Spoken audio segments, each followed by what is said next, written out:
What is up, everybody? It is Tog here. Welcome back to another Black Ops 6 plus the Penguin collab. Before we get started, let's go ahead and look at the store, because I saw this Nihilist one that I thought was pretty interesting. I don't care about... They always, force you to look at the little, inspect thing first, but I thought this was cool, because the advertisement for it was, embrace the dark side. And I think that's pretty on brand with what this series kind of shows sometimes, so... I don't know. I'm not going to get it. I also have 1100. I've managed to get enough on the battle pass, so if I wanted to get this, I could. But I think I'm going to choose not to get it. I'm probably not going to be playing as much Call of Duty anymore. But I still have plans to eventually, get Black Ops 7 and perhaps get better internet. I'm trying to play it at, a peak hour, which is, evening on a Thursday, so maybe we won't lag too much, because I think it has been affecting my playstyle a little bit. But I have upgraded a bit. I've managed to level up a ton, and I've gotten kind of stacked. I've gotten a lot better, so can I look at my stats real quick? My highest streak was 15, so I managed to get the Ruthless. That's kind of what I wanted to show, but I guess I only got to 15. I got another chopper that game. I don't know if it was the same game that I got the 80 elims, but what we're gonna run today are 3 SMGs. I've been running them for a while now, getting good with them. The PPSH, which is a pretty heavy SMG, and we're calling it Jax for Oz's older brother. We're calling this Oswald's, his signature Uzi, with my own perks to it. I got Sleeper Agent on there. I got a knife as well. I thought it was pretty fitting for him. And we got Benny's, and I managed to get this Tonto gold, and while I am working on getting the other 2 gold, I'm closer to the PPSH now. The SOG, I still have a little bit of time, but, for Benny, we'll give him the golden power drill and the golden Tonto. You gotta spoil your little brother a little bit, but the perks were chosen very intentionally. I got Ghost, Vendetta, and Cold-Blooded. Scavenger, Bruiser, and Bankroll, and Flak Jacket, Shadow, and Quartermaster. As well as a Cleaver. I feel like Jack maybe would have been a good cook. But we're going to learn a little bit more about them in the past. Instead, I have labeled this Team Deathmatch, if you saw the impression or the thumbnail. But we're going to start with a game of Search and Destroy while I read the intro cutscene. We're going to play a lot of Team Deathmatch, and then after I'm done reading, we're going to play a game of Demolition. This might get a little bit longer, but I should still be on pace. And look at that. Get 75 kills with the Cleaver. I can work on that. I guess I should try to get that Diamond Power Drill, shouldn't I? But I don't know. I might play this game for a little bit longer, even after Black Ops 7. I might take some time to get Black Ops 7. We'll see. I don't know how exactly everything's going to go, but I took a trip. I went to a cousin's wedding, and I wanted to watch the 7th episode of The Penguin while I was going, and I forgot my notebook, so I had to buy a smaller one. So it's going to be split up. This first scene, I have the book for, the normal plum, and then I'm going to have the Mercenary Mosh Pit's probably on. Yeah. Once I'm done reading the first scene, we'll switch to Team Deathmatch all throughout until I'm done. So yeah, I'm gonna grab my stuff real quick. We got this little fancy book thing that kind of moves. I don't know if it'll do a good job on a camera. It's not always the same, but I've done some remodeling throughout my room and stuff. Hopefully I got enough battery and everything, but let's go ahead. I'm running pretty low on space on this book, but I should be able to have enough for both. Okay, episode 7, it's called Top Hat, and I mentioned last time that I didn't know why it was called that, but now I do. And also, if you watched my Far Cry 3 episode 47, I dealt myself a hand of poker, and I wanted to react to it live, so here it is. 7-6 of diamonds, suited connectors. I've mentioned, that's a really good fitting hand for Far Cry. I remember saying that. I considered that my Stairway to Heaven was a 67 or a lack of understanding, but I also, 76 is understanding for me. That's why I kind of just worked it backwards, so. I'm gonna read while I do the respawn, so it might end up being a couple more games. I said I've been trying to keep these shorter, and it does not look like we're lagging too badly, so this could be good. I don't want it to affect my play, and that's why it's something I want to invest in the future. We start off with some nice music playing on vinyl, and it's zoomed in. Looks at people playing bills. What the fuck?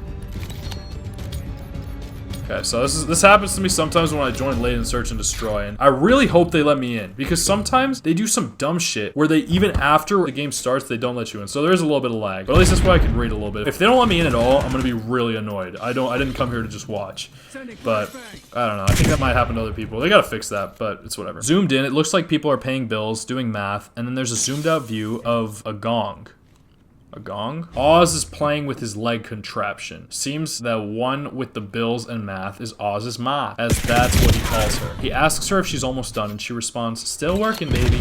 Oz leans in and says, "But it's the weekend. How about we watch a movie? One of the old ones you like." She annoyedly responds, "Maybe later." But young Oz smiles and says, "It's a date then." This makes Francis giggle, smile, and perhaps blush. She turns to him and says, "Oh yeah?" She goes to touch his cheeks and both sides and asks, "Who's paying?" Must be a rhetorical question, because we get a zoomed in view of Oz's happy self and hear his ma saying, Oh, look at this face. My big, strong bull of a boy. She presses her head against his and says, "You're getting so handsome, I can't take it." After the moment passes, Jack and Benny come running in, with Jack seemingly playing as Godzilla to play with Benny as they run around, and Francis tries to calm them. Calls them lunatics and says they're gonna break something running around like that. Oz sits down, sad, as if he doesn't like losing his ma's attention. Benny crawls under the table as part of his game. They'd let me in. Patience pays, my friends. Alright. Let's see. Honestly, I think I'm gonna change my glasses, because I was wearing these for all in, because I thought it was fit for poker and stuff, but I think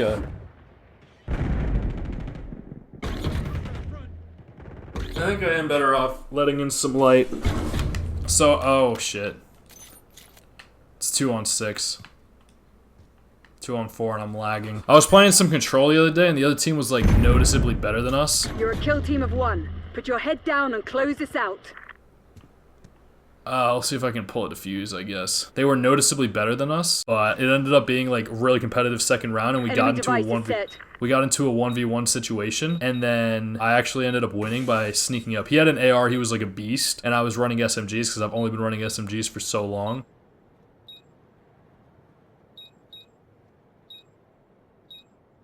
I'm just gonna let this bomb blow up.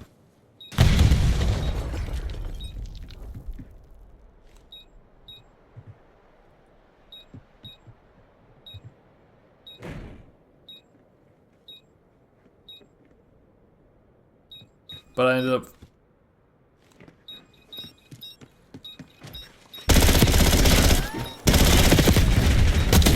Sniper smoked! Move! Failure's not in Crimson's lexicon. Do better. I barely won that one, but I bet he wasn't seeing it coming. Let's see if we get teammates, though. Look at this. I think some people of this might have left, though. Now we got a full team. Alright, we'll see if we can come back. Eliminate the objective.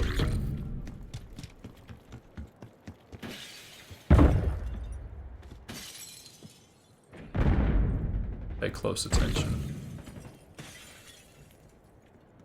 Blame it on 10. Bomb carrier down.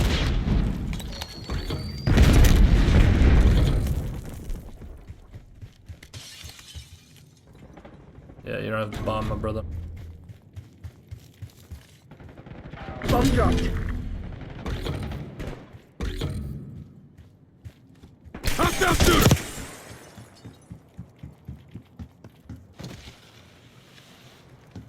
Yeah, I gotta deal with the lag. It like affects my play so much. It's like so tragic. With extreme prejudice. We lost the bomb.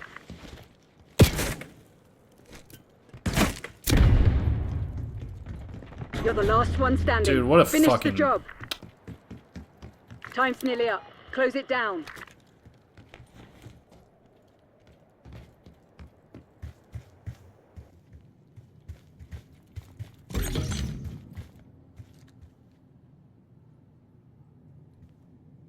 Bomb going down. The bomb's been planted. I hate the Olympia.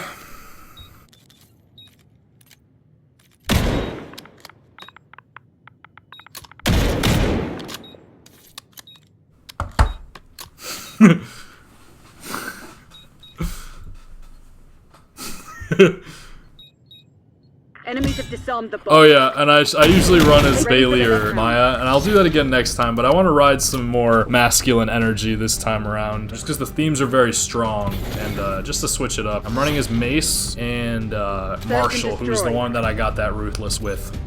But yeah, my team is kind of trash. I mean, I literally stunned them for him and he still died. I hate the Olympia, by the way. It's just another weapon that just fucking pisses me off, like the Ladra. These newer weapons that are just like stupidly good for no reason. Hostile UAV established overhead. But yeah, so I'm really sorry that the quality is not going to be as good because of the lag. Like, it's brutal and it's just getting worse. And I think it's because even less people are playing the game, or people are like running the servers even less so. And it's like a game you have to play online. But like I said, like, it's my own doing. Like, I could try to improve the internet, and that's the biggest thing that makes me a little nervous, is like improving the internet and then it's still not making a difference. That kind of scares me, but I think that could be a risk I would just have to be willing to take. But there's this one Eminem and T.I. song called "That's All She Wrote," and there's a line where it says, "I don't really care what you call me, just as long as you don't call me broke." And I feel like this is like the instance where it's like backwards, where you can't call me a lot of things because I'm fucking nice, but you can't absolutely call me broke. So like.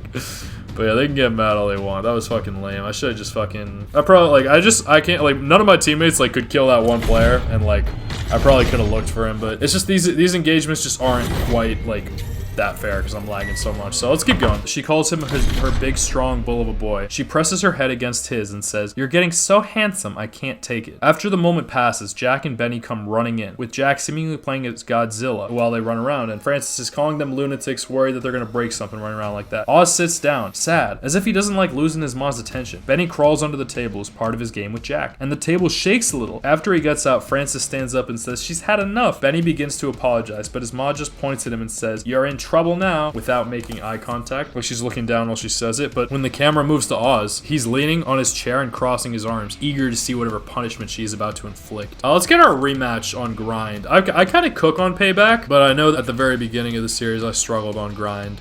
I don't think they're gonna give it to me. Whatever. I gotta keep track of this. This is where I start to lose myself. She puts her arms outstretched in front of her, twists her face and says, "Because this is a zombie family," and begins to chase Benny, who starts to scream and jumps to the couch, chased down by his mother, who dives on top and begins biting out his throat. Oz looks on with disappointment and a twinge of anger. Benny gets up and through a blurred camera lens starts walking to the future Penguin, arms outstretched, saying, "Now I'm a zombie. Must eat Ozzy's brain." Oz just pushes him to the side so he can keep looking at his mom. She has her arm around Jack and is telling him something with a soft smile. Jack is nodding in agreement, and she kisses him on the cheek and sends him off. Jack gets up and tells Benny and Oz that they're going for a walk outside and to grab their coats. Oz says, "Nah, I'm gonna stay here with Ma." I'll continue after that. I didn't choose that. I chose this one. Destroy. So, what I'm gonna do is, luckily I have witnesses. I'm gonna play as if there's no lag, because I get in a lot of situations, I'm literally expecting it to lag, and then I die. Lost the bomb. But sometimes like that, I lag, and I die. But you know, that's it. Like, I've proven my point. I know how to play COD. I would have gotten that kill if I didn't lag.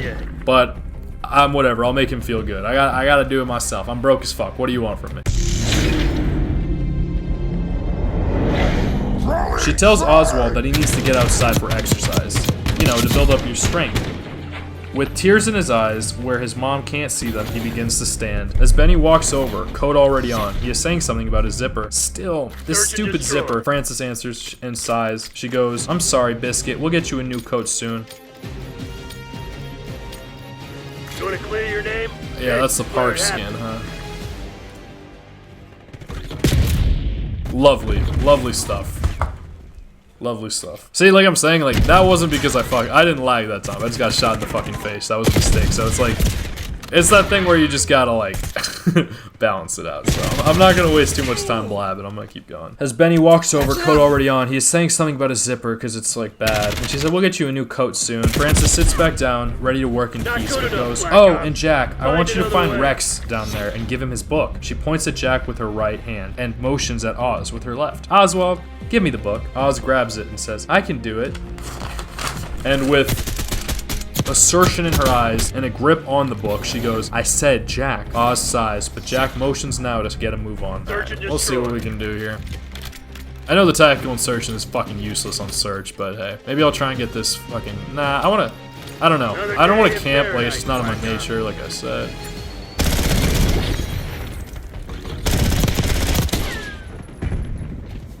Hey, we might win this round. One hostile left. Take that asshole down. No experience for me. At least I got a kill. Enemy's gone. You got lucky. So he like clearly wants to do the work. Oz last to go. Before they get away, Oz is the last to go, and Francis reminds them that the second those street lights come on, that she wants their little asses home. She finishes with, "You hear me?" They all respond, "Yes, Ma." She nods, gets to work, and Oz stays looking at her a little before going to follow his older and younger brother. Search and destroy. We're outside in the day streets of Gotham. Oz and Jack are on either sides of Benny, and Benny is saying something about how he doesn't want to play baseball. So yeah, they're protecting his little brother, keeping him in the Dig middle. in and defend the objective. I don't want to get sniped. Oh shit! He fucking missed me. Detonating C4.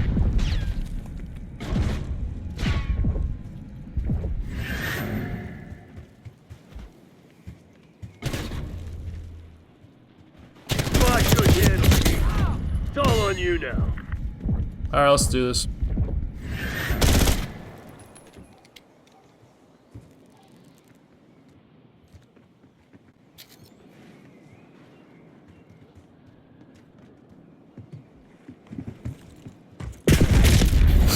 They knocked you on your ass. They hunted me down. So what are you gonna do about I it? couldn't separate them. They were all seeing me. If they were communicating, they definitely had me, but I doubt it. He got me back. I think I killed this guy because he wasn't being active. Oh wow, headshots only. Not bad. I think every single one of those hit me in the head. Maybe that's how they balance it. It doesn't have very high headshot multiplier. So I think he hit me like 4 or 5 times. So he doesn't want to play baseball, and Jack asks what he'd like to play them, and Benny says maybe soccer. And Oz is noticeably hobbling, and he goes, "Hey, look at those rims!" And he's motioning at probably Rex's chariot. I don't know. That was a guess.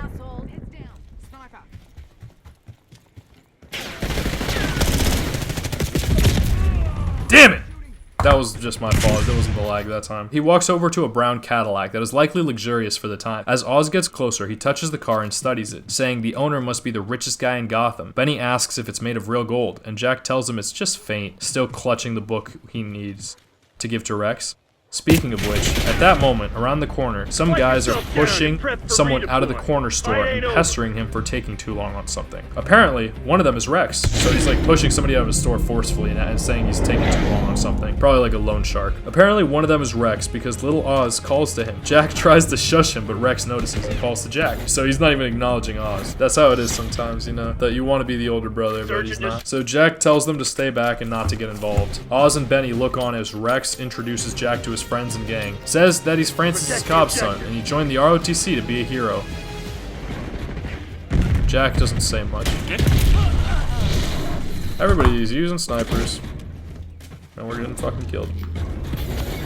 That was fast. Jack doesn't say much, but does his job. He gives Rex the book and is handed a crisp 50. It's done very zoomed in and in slow motion. You can't help but think this is being emphasized as beautiful and disgusting at the same time. Rex tells Jack he gives his mom his regards, and Jack gathers his brothers. Oz, as he's walking by, goes, "Hey Rex, it's good to see ya," clearly admiring him.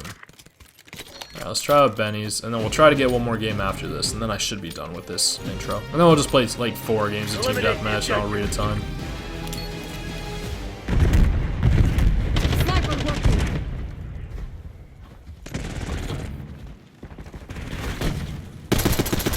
Charges dropped. Thank you, teammate. I was not hitting my shots, but at least I'm not lagging.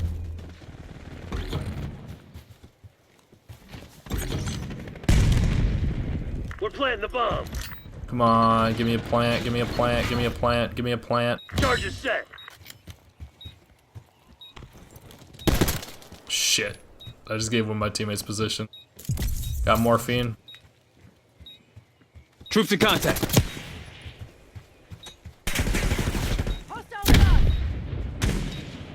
You're our last chance. Don't fuck this up.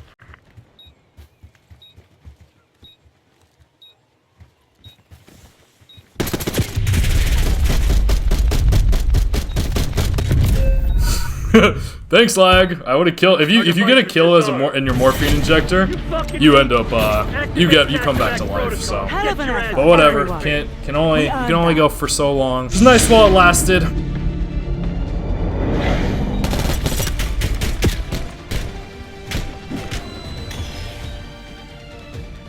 Gives him his 50, and this excites Benny and Oz. Benny wants to go to the arcade and play for hours, but Jack says he's gonna give it to Ma, like the 50. So Benny wants to go to the arcade, and Jack wants to give the money to his mother. Jack notices rain is gonna fall soon, and says that they should get inside. Benny, what the fuck? So Jack says they should get inside, but also invites Benny to play flashlight tag, and Benny agrees to this eagerly, and the scene changes. So I guess they're having cheap fun instead of going to pay at the arcade. So the scene changes. The scene is cloudy, and we see similar trains running overhead and a thunderstorm brewing. As we get closer and under the bridge, Jack is saying Calabrese doesn't pay Ma nearly as much as she deserves. So that's Jack talking. Oz is taken aback by this, saying they just got 50 bucks. Jack insists that he's not a good guy and says, "Where do you think he got all that money?" Oz just says, "I don't have to. He's a gangster." Jack has no response to this, just points out that the rain is coming down now. Yeah, I thought that was a little ungrateful too. I didn't like say it in my writing, but it did remind me a little bit of Victor. Protocol might get some votes because it's a ranked map, but I don't really think What's that? I don't know. They approach some chained up door leading to the tunnels. Jack fiddles with the chain a little bit and opens the door just enough and ushers his brothers through. Benny first, then Oz. Benny finds some flashlights, hands them to his older brothers, and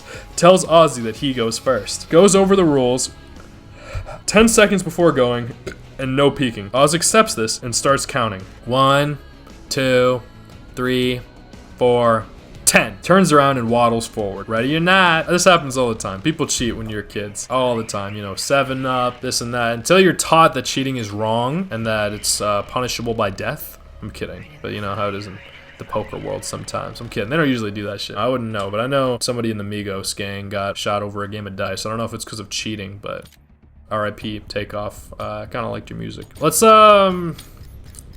run with Oswald's exclusively. I've had some fun with it, and it looks like we're not lagging right at the gate, so that's fun. I would love to be aggressive.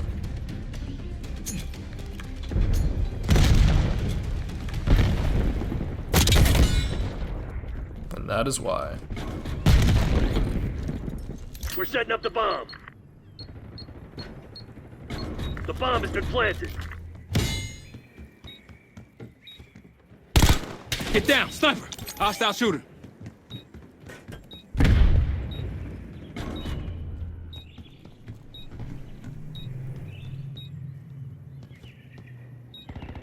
Eyes on enemy. He got him. We're both running SOGs.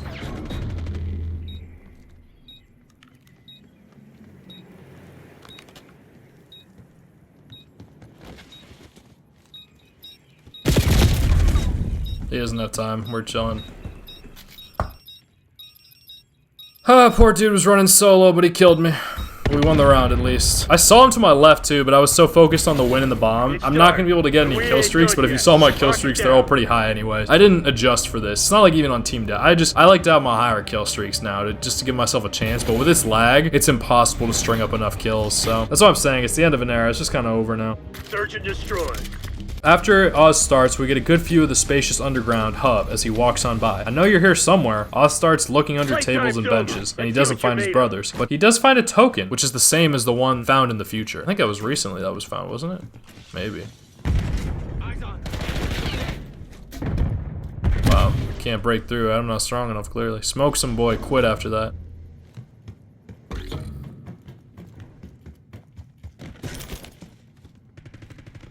I think they're at A. Marking target location. Only one enemy standing. Find him. End him. Well, I got shot in the back.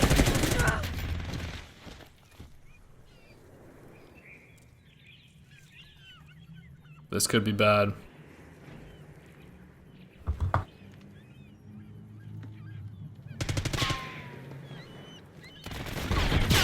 Good shit, team. Yeah, good shit, Black Ops. Now get out Good there shit, and finish Black this. Ops. Now get in there and finish this. So we see the token that he finds, same as the one in the future, so it's been clearly a lot of time since they've ever used that trolley system. Oz keeps searching, and the camera moves to more where the actual tunnels were.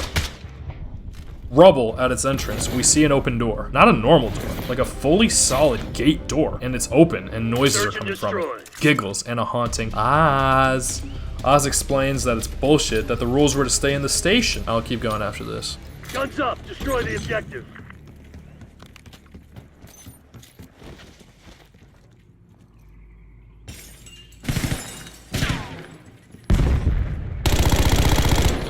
Good shit. I love when people rage quit. In this game mode, it's a little different. I don't love it in other games, but search and destroy, it's satisfying as fuck.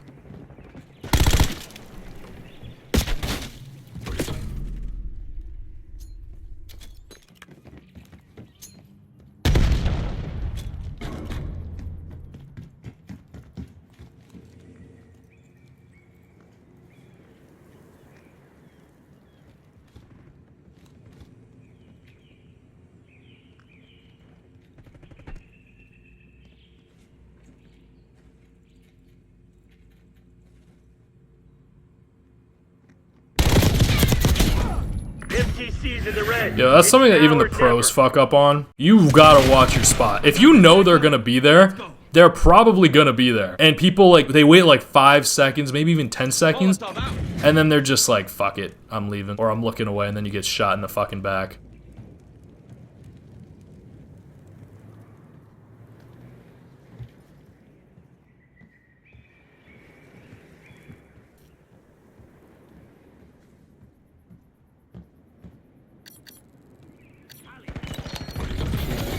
That's 3 Good rounds shit, in a row. teammate. Hot shit.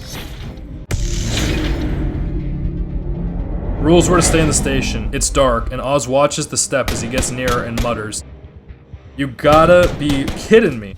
Once he gets to the door, he looks through and sees a deep drop. There are some ladder-like protrusions to get down, but Oz insists he shouldn't have to flash the light in their faces for it to count. Because I think he flashed at them, but then he kept like popping his head out and like in view and stuff. Teach those pathetic Crimson bastards a lesson. Requesting recon above. Hostile shooter. Heads down. Sniper. Tried to warn you. Might rush A.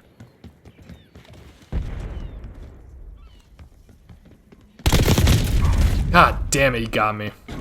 That's the Shattered Veil skin. I don't know if I had it at this point, but I did complete Shattered Veil. And now they announced another zombie map, and I'm fucking salty about it, because I don't know if I'm going to be able to play it that easily. I probably should have won that engagement, but thing with the SOG is it doesn't have a ton of range. Damn it, we were doing so well. I wanted to clean sweep it, and we used our UAV. I do have a sleeper agent I could use, but...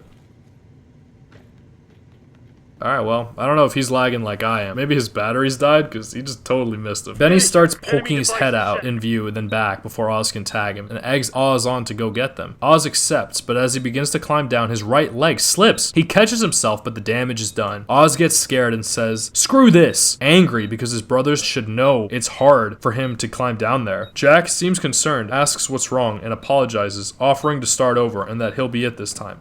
But Oz is really hurt. I know, I saw that person too. We can see his face, even if they can't. Oz climbs out, shuts the door behind him, and tells them, good luck getting out. Jack and Benny, realizing what has happened, react differently. Jack demands Oz to come back and open the door, and Benny pleads, please. Oz is shown on the rainy streets, and then entering his comfortable home, alone.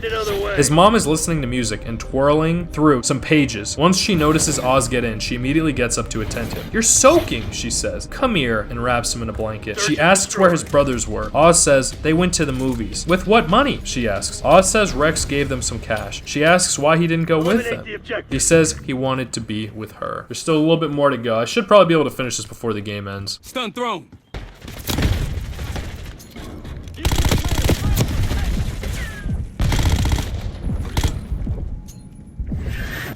Tossing frag.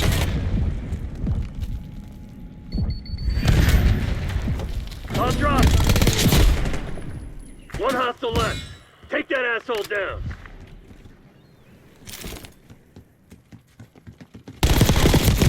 God damn it, shoot him, fucking shoot him, fucking shoot him, fucking shoot him. I choked. I choked so hard. I really hope he doesn't. Oh my god, if we fucking lose, I'm gonna fucking lose my mind. Where did he go? At least I got that headshot kill. Fucking shit, I'm pissed. He got so fucking lucky that he won that. I literally had his ass. Fuck. Oh my god, we're cooked.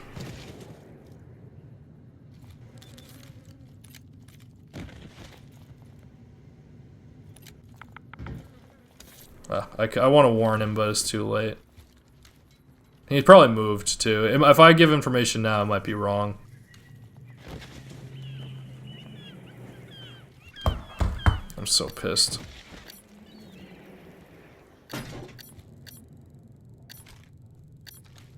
This guy's good. He's checking all his spots. He might be able to plant the bomb at B, but it's kind of annoying. They like changed the rules. Come on, pull out your melee. Pull out your melee.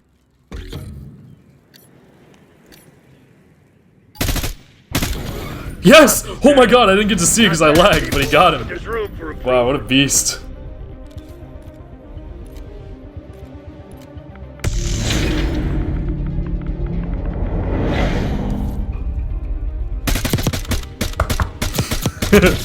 Gotta hype him up. Gotta hype him up. So she wraps him in a blanket. She asks where his brothers were, and the Ox gave it. She says why he didn't go. He said he wanted to be with her. Francis just says Jack shouldn't have let him walk home alone. Oz says he doesn't need Jack's help. She replies, of course not, because my Oswald's tough and getting stronger every goddamn day, which makes him smile. What do you say we watch our own movie, huh? How about a little date?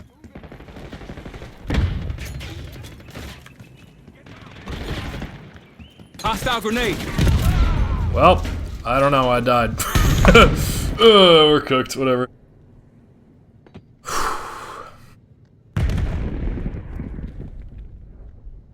Oz asks if he can pick which one. Francis teases that he always picks the same one, but sure. Outside, the rain pours on. Oz looks out the window. What movie did you say they went to? His mom calls to him. Oz says nothing at first, likely thinking up a lie. She adds on that she's worried she'll have to pick them up with all this rain. Oz brings a drink over and says he thinks it was Beetlejuice, the movie that they chose to see. But he says, I made your favorite whiskey and soda. Thank you, she says, low on breath and with worry hidden but plastered on her face. She keeps her cool though. What I wouldn't do to get out of here, to live in one of those penthouses all those celebrities buy. Pretty nice, huh? Top floor, no one living above ya or beside ya. Oz smiles down at her. One day, Ma.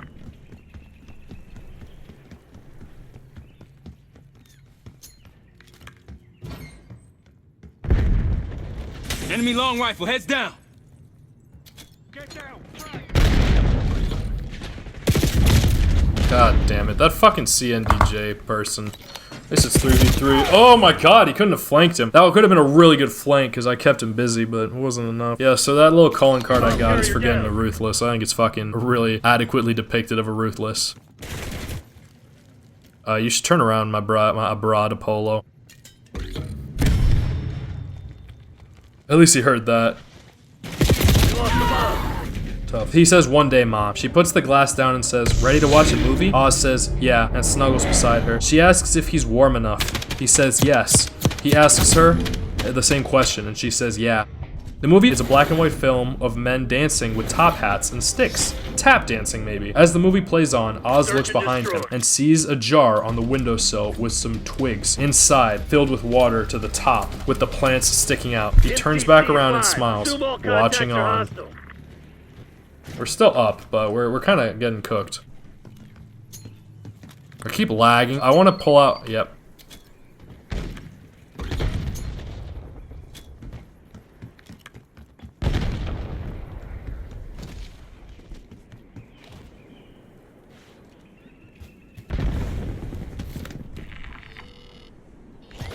Hostile sleeper agent spotted.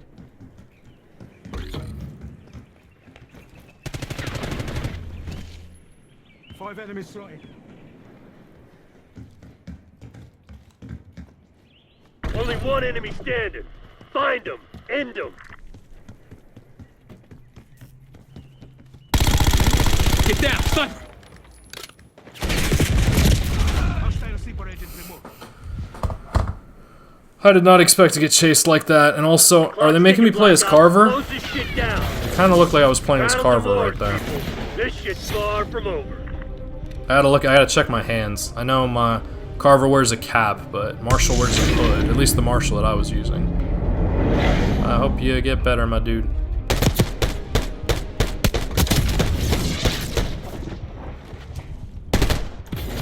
So the main dancer starts tapping away on a horizontal, acting as if the stick is a gun, and tapping the gunshot. Search and destroy. Tapping the gunshot noises as he fires down the line of his co-stars. They fall one by one. Now I'm playing as fucking Carver. Right? Yeah, why am I not playing, why am I not Marshall? I didn't change that shit. That's weird. I'll have to check that. I don't have a problem with Carver. I could throw on that fucking Shattered Veil thing.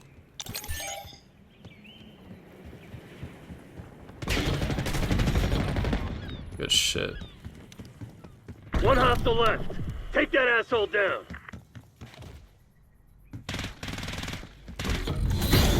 GG's, fellas. Call Langley. Give him the good news. Hey, Woods. We'll take that victory They lap fall now. one by one, theatrically, and Oz raises his eyebrows as if seeing it for the first time. We hear yells from the gutter. We get views of the door overflowing. It is an overflow tunnel, apparently. Not that we were given a chance to read it before. And tattooed on the door... No, I'm playing as Marshall. Fuck yeah. That was weird.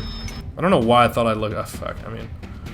Whatever. Let me finish reading. This is almost done. We hear yells from the gutter. We get views of the door overflowing. It's an overview tunnel, apparently. Not that we were given a chance to read it before. And tattooed on the door is the Gotham City name.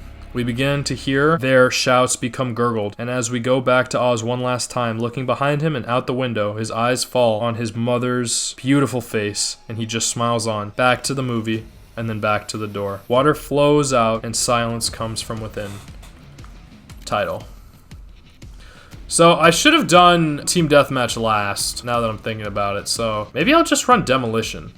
Or should I run Team Deathmatch? Because I'll run some Team Deathmatch, and yeah, I feel like Team Deathmatch is a pretty popular mode, so I'll get some games and hopefully good range and good quality. We'll see if I can get any finishing moves, but if we haven't yet, I'll show the ones that I chose for each of them. I like this crown that he has, so it's, you do it on each other, I know it's annoying, but I like the crown on his head, so I want to use this one for that. So could do the original, but I like this one. I think these are like self-inflicted cuts for like purposes or whatever. And then yeah, this Marshall skin, I like it a lot. The Kingmaker and the full body swing. Hopefully I can get that in game if we're playing as Black Ops. But yeah, that's it. That's the silence coming from the tunnel. And I can't really read it as it's not as easy to read on game modes that aren't search. So I have like 60 pages in my tiny ass little notebook. So.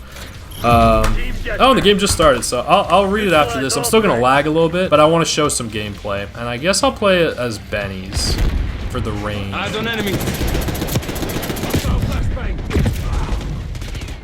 I would have hit if I had known I wasn't gonna hit my shots, but I'm not gonna make excuses. So the Vendetta perk is new. It's kind of like the new weapons that you get, so I guess maybe I just prefer perks over weapons. Everybody has their own thing that they like, and they want to try a good perk. I don't really know if this...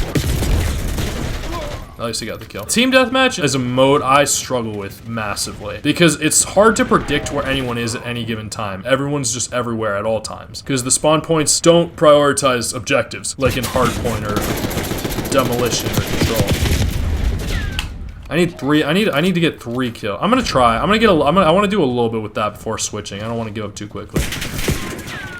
So I don't really like I can't do shit right now. I don't really like the Napalm Strike that much because it only covers a small area.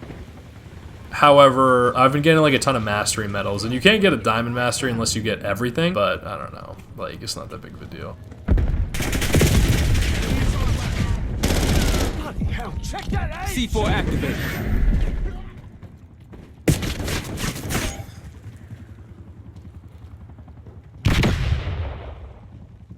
Thing is, this game is so fast-paced, so lag is like affected like so much more. I don't remember, but I've played games where I've like been. I hate fucking stim shots. They're fucking lame. Like Black Ops 4, like made it so that everybody. It was so. I think there was a way you could replace your stim shot. Watch it. Requesting recon above. Just in case I die. Setting target ID. Detonating C4. They had it coming. Sometimes you get lucky like that, because he hadn't seen me yet. Let me plug in my laptop real quick. So yeah, there's smaller pages, but it's 67 pages. So I'm gonna have to read, if I want to play 4 games, it'd have to be about 14 pages per. Enemy So. RCXD detected. I think that's right? 28? No, I need more than that. 16 pages? That's 64. 17 pages per. Alright, so we'll play this game and I'll read 17 pages. I'll play another game, I'll read 17 pages. I'll play another game, I'll read 17 pages. I will play another game, I'll read 17 pages. And then we'll play a game of Demolition. And then we'll call it at that. These episodes are long, I know. Maybe I can find a way to make the last one shorter, but I figure these are going to be here for a while. And I kind of want to have the same routine with it. I hate this fucking game when it does this shit. I can't even see if I threw it right. And it took, like, did it blow up? It did. And now I can't even fucking shoot. Such is life, but at least we're gonna win this game. Foot patrol. Sometimes you just gotta get one, but yeah, it's deaths, like, you know, in a lot of game modes, your ED ratio, it doesn't really matter. Like, it helps massively to get more kills than deaths. Did he get behind me, or was he just not in front of me anymore? But you don't need it. Whereas in this game, that's literally the whole game. Like, if you're not getting, it's honestly your KD. Your ED, like, I guess it helps. Eyes on hostile Semtex. Detonating C4. Yeah, but the game mode used to be only to 75. I guess it was like the introductory mode, but I'm glad they raised it to 100 just to like get more intense games. The longer the games are, the more likely you get like better games out of it.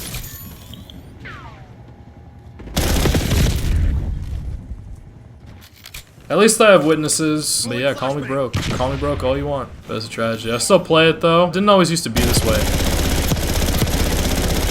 Clean shot.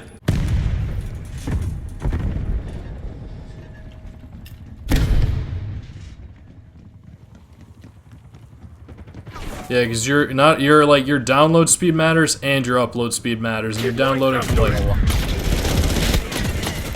C4 activated. You see? Oh my god, I got that kill. Let's go. Maybe he was lagging too.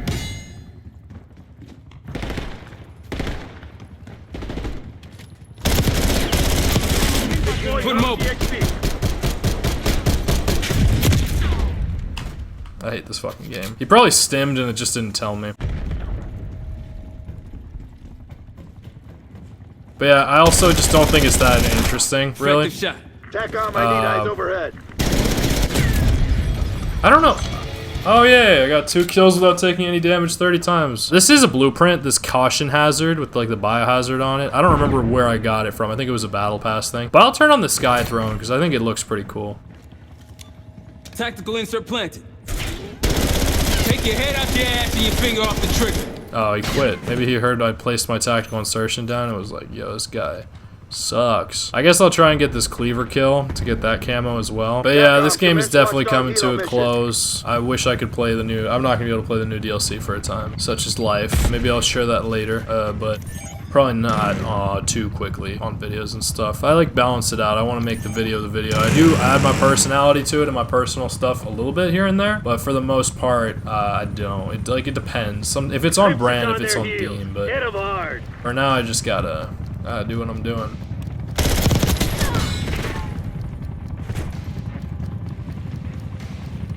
And the spawns are gonna be even tougher to get to. Confirm.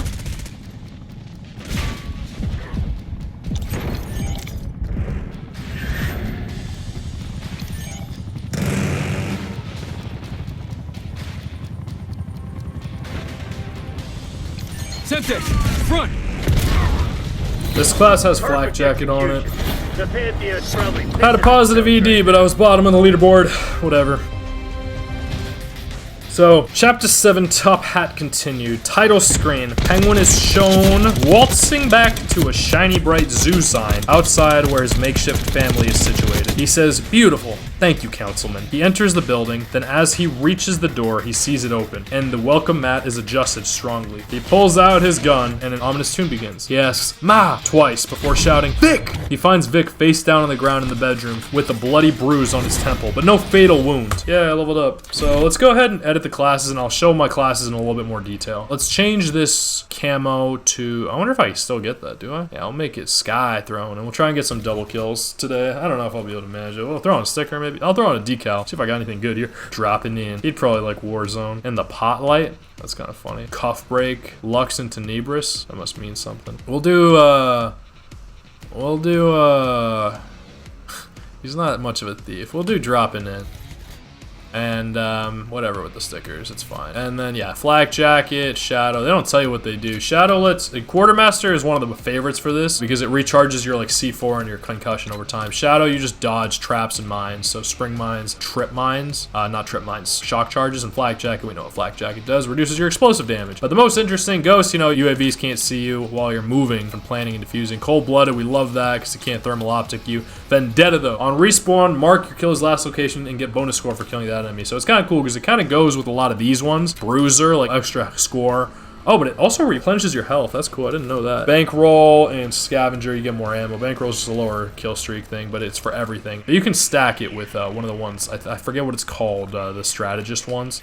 Strategist dispatcher, which allows you to get non-lethal kill streaks quicker. Which is like whatever. We like our lethal kill streaks. So I do have a chopper, but there's no way I'm gonna get it. Maybe I'll change it. Sadly, like I wish there was less lag, but there's just lag. So I have a lot of these.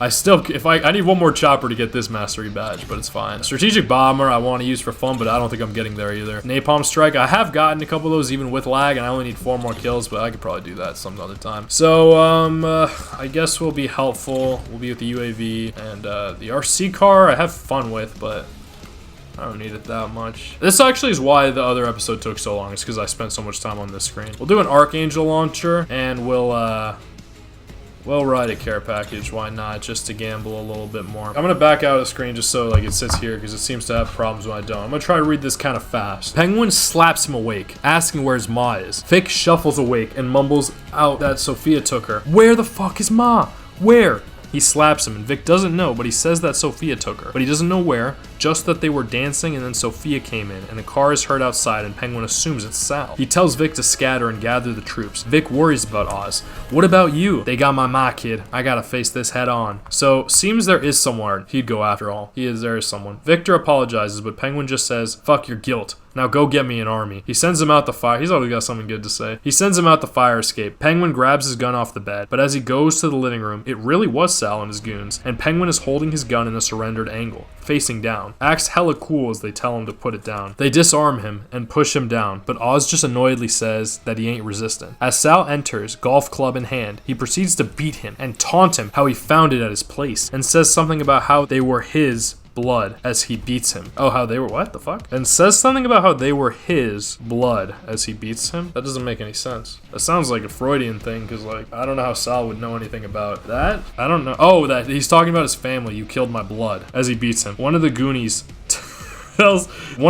I called him that instead of a goon, tells Sal to chill in a way as I guess he's needed for a greater purpose, like don't kill him. Oz taunts back that Sophia has him on a tight leash. Sal denies this, claiming that they want the same things, and that this is just a taste of what's coming next. Soft, if you ask me, is what I'm saying. Sal tells him, we got your ma. Yeah, we got your family now. The scene changes to Sophia cooking something up in what must be one of her favorite black dresses when she gets a call from, quote, Salvatore. She smiles, says, good morning, and smiles bigger after getting the news that Sal's got it. When Oz notices she's on the phone, he starts yelling to Sophia, telling her not to hurt his ma and that she's got nothing to do with this. Instead of beating him to shut up like a good guard would, Sal points the phone in his direction so Sophia can hear him better. So funny. Clearly, he was more of a behind-the-scenes guy. That's what I'm saying. When Sal is back on the phone, Sal says it's not enough. Sophia says she knows and to have practice, for he'll be killed by them soon enough. I have my doubts about this, seeing as Sophia only kills little boys and her own men, but I guess we'll see in time. Sal accepts this and then tells her he'll call again when they're on their way. After hanging up, he tells Oz that he's taking him to where his operation is, and Oz says he ain't going nowhere until he knows his ma is okay. You trying to make a deal, Oz? Sal starts. With me? But nothing personal, remember? Just part of the game. I hold up my end, you hold up yours. You remember? Oh yeah, and then I fucked up and I skipped like 10 pages. You said that to me, right? Camera's on Sal's close-up glare now. You looked me right in the eye like a gentleman and you assured me you wouldn't hurt my family. Headbutts him with the word family. I don't really remember this happening, him telling him that he wouldn't hurt his family, but he probably did say that. He's a fucking liar. Well, guess what? I'm a gentleman too, so I'm gonna give you the exact same deal. Go on. Shoves him forward, and away they go. Scene changes, and Francis is sitting in a nice room alone. Seems they let her put on her shoes. Sophia enters the room, tea in hand. I brought you breakfast. Francis says nothing, but is shown tapping her finger to her leg nervously. Are you nervous? Sophia asks. No, Francis responds. Francis Cobb. You know, Oz told me you died a few years back, Sophia says. Francis shrugs and goes, oh, yeah, he was all torn up about it too. I actually felt bad for him. Oz's mom responds, well, you know, some people are easy marks. This amuses Sophia, but I think I see a twinge of hurt, even though, sadly, it's true. He was messing with her from the beginning. Francis goes on, so did you bring me all this way to feed me toast, or are you gonna kill me? Sophia is taken aback by this. Still, mostly positive though. She adjusts in her seat and explains that it depends on her son and whether he helps lead them to the drugs he stole from her. And I'm like saying, dang. She could be in Italy right now getting wifed up. And then I continue out of nowhere. Francis says, you don't know shit about my boy, do you? He's he's gonna roast Sal like he did his wife and bastard son. And then he is coming for you. I don't know if that's true about him being a bastard. That would be kind of crazy. The way she loved him, I don't know. Maybe it's something about being out of wedlock, I guess. I don't know. Or maybe she's just being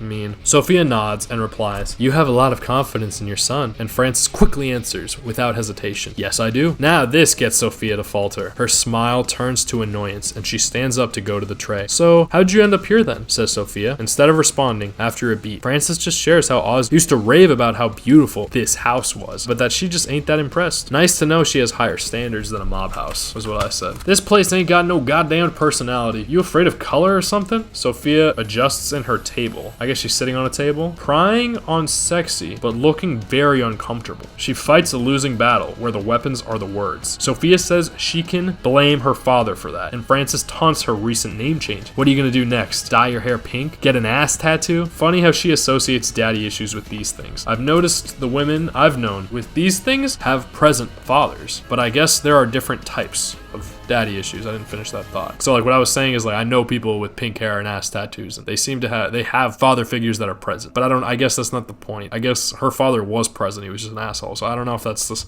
I don't know. I'm not going to try to diagnose that right now. I don't know. I can't really relate to that as much, like at least from a girl's standpoint. Everybody's got family shit. That's not what we're getting into today. That'll teach your daddy a lesson. Finishes Francis. I probably did that laugh badly. Sophia laughs at this a bit, but Sophia just seems impressed with how much Oz shares with her. Francis acknowledges this is true, and then Sophia pulls up a chair and sits very close to her. She shares that all the years Oz spent working with her father, that she never gave much thought to Oz's childhood. Of course she didn't. She probably didn't think it was that important, but it is. He's always 2 steps ahead. All those years driving you around for your family, he was watching, studying. He knows this game better than you or anyone else. You changed your name. So what? You think everything's different now? That don't change the game, sweetheart. Drugs are drugs. Crap, dope, bliss drops. It's all the same shit. Same winners, same losers. Sophia nods as she listens. So you call yourself whatever the hell you want, but when my Oswald puts a bullet through that pretty little skull of yours, god damn it, my fucking controller's out of battery. Let me get new batteries. Alright, let's look for another game. So you call yourself whatever the hell you want, but when my Oswald puts a bullet through that pretty little skull of yours, I'll be tap dancing on your grave like Ginger fucking Rogers. Francis was practically hissing, but Sophia, unamused, just says it's a good thing her other boys died before she could turn them into monsters like Oz. And this gets a reaction out of her. Shut your goddamn fucking mouth.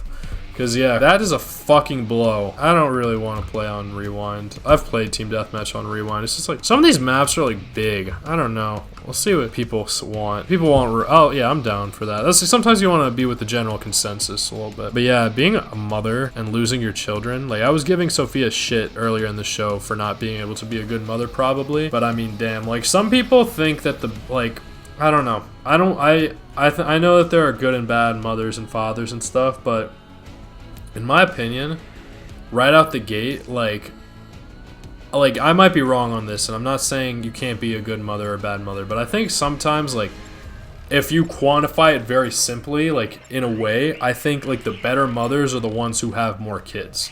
Like, so a mother with 3 is better than a mother with 2. And a mother with, like, not because they're, like, better at being kind or better at teaching, or I just think that it's so unpredictable how kids are gonna end up. And yeah, sure, some influence on your parents that can be, but having many kids is more difficult. It's more challenging, and so I think there's merit to that. It's not end all be all, and like I'm not coming for anybody's parents, but technically someone who doesn't have any kids isn't even in the running. But like in her case, she had 3 kids, but she lost 2 of them. So, like, yeah, she's still a better mother than Sophia, maybe. Enemy patrol! We've taken control! God damn it. Fuck! Fuck! Damn it, we've lost the lead. People are always like that. It's like haters when they hate when they're behind, but you usually don't hate when you're ahead. You usually just like, it's fine, I don't care.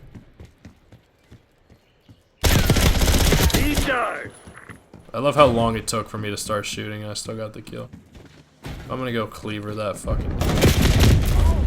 Yeah, I'm not letting that melee get me. So yeah, I feel definitely for her, but yeah, that definitely struck a chord with her. Her confidence is a little bit shot. Why does no one open these doors?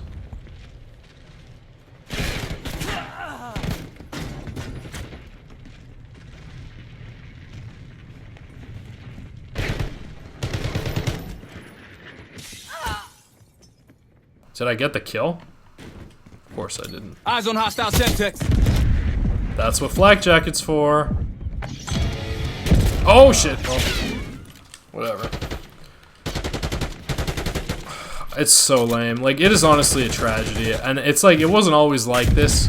So something must have changed. It's not like the internet's amazing that I've got anyway, but I definitely think it's a part of it. But I think, you know, there's other influences too. Like, people aren't playing it as much, which means I have to like probably connect to people who are farther away from me, which doesn't always matter if it's like a secure server, but considering these servers are not secure, I mean, they might, I'm not sure if secure is the right word, but they're not that linked.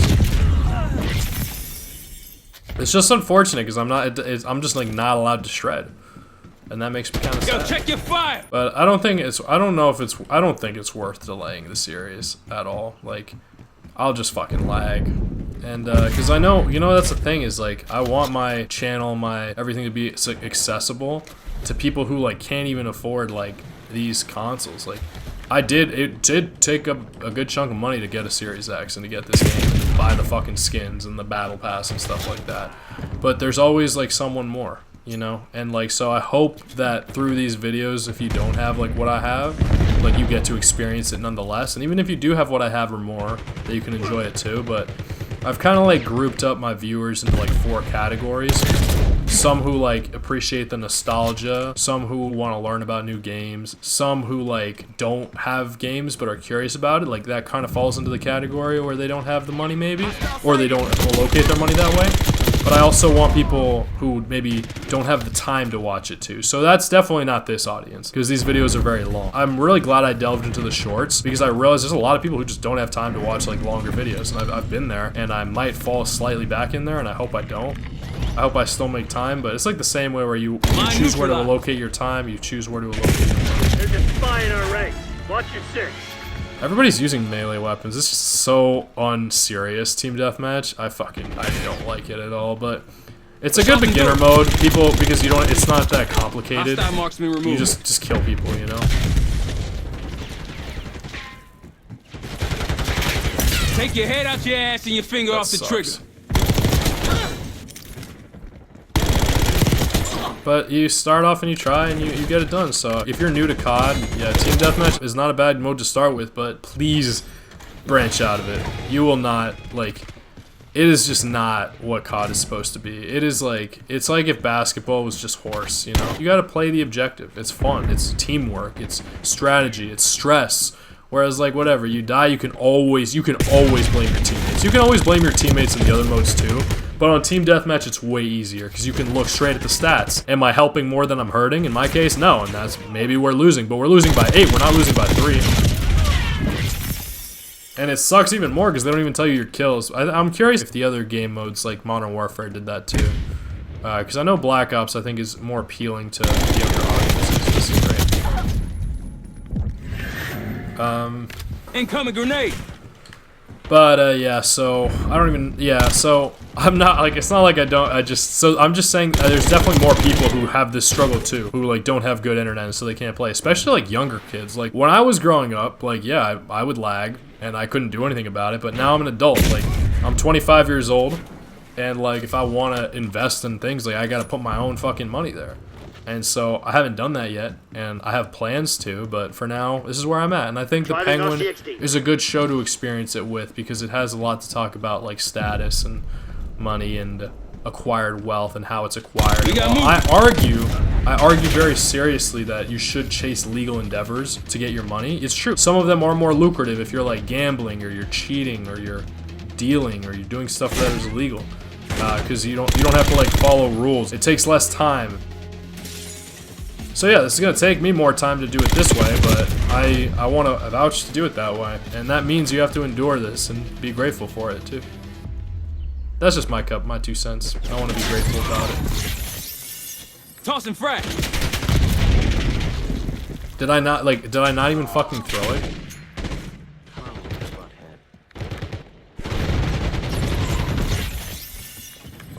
But yeah, I've tried everything. Like, I've tried like playing at odd hours. I've tried playing like with no internet being used, and like I'm just still lagging. Like, it's just, I think it's just the people playing it are just too far away from me.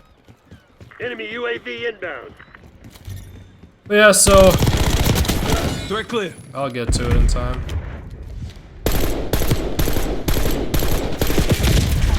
I should have had that fucking kill. At least someone killed him for me. But that's what I'm saying. I don't even know how much I'm helping. But top of the leaderboard ain't bad. But it's just boring in my opinion. Convicts using sleeper agents. Splash. Going hot. That's how you use cover effectively.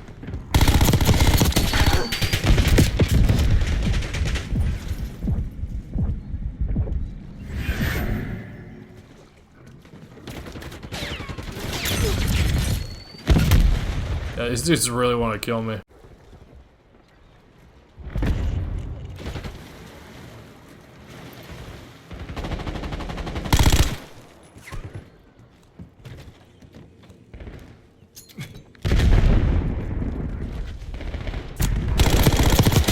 Clear. Sniper's down.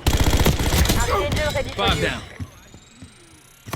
Stay alert, Black Ops. We gotta move.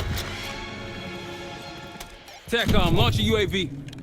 UAV Fire an commencing arcade. surveillance operation.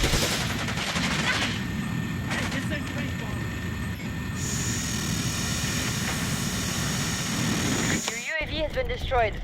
Man, fuck this shit. You're telling me an Archangel doesn't kill someone who has flak jacket?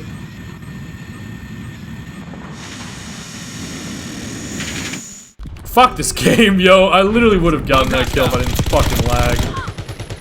That's a brilliant notion. That's a brilliant notion. Thank you, whichever Teenage Mutant Ninja Turtle you are. There's Leonardo, Michelangelo, Raphael. Semtex, front. Saved by the shell.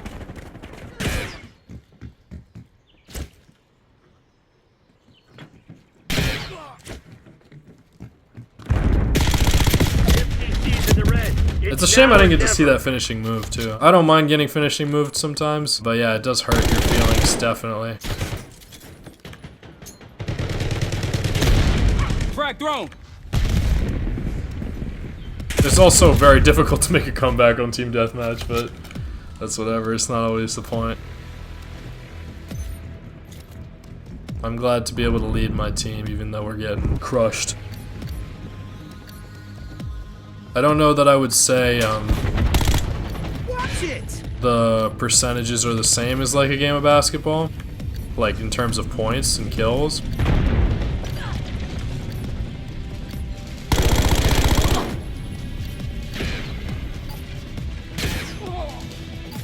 Look at this jerk. Mission shit. I'm pulling the plug. Time to fade.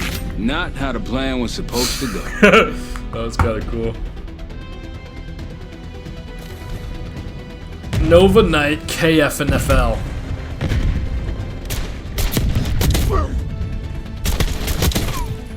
Yeah, people have fun though. It's not a bad mode. I just don't like. I don't love it, which is probably why I'm not that good at it. 5 down. That's right, we bad.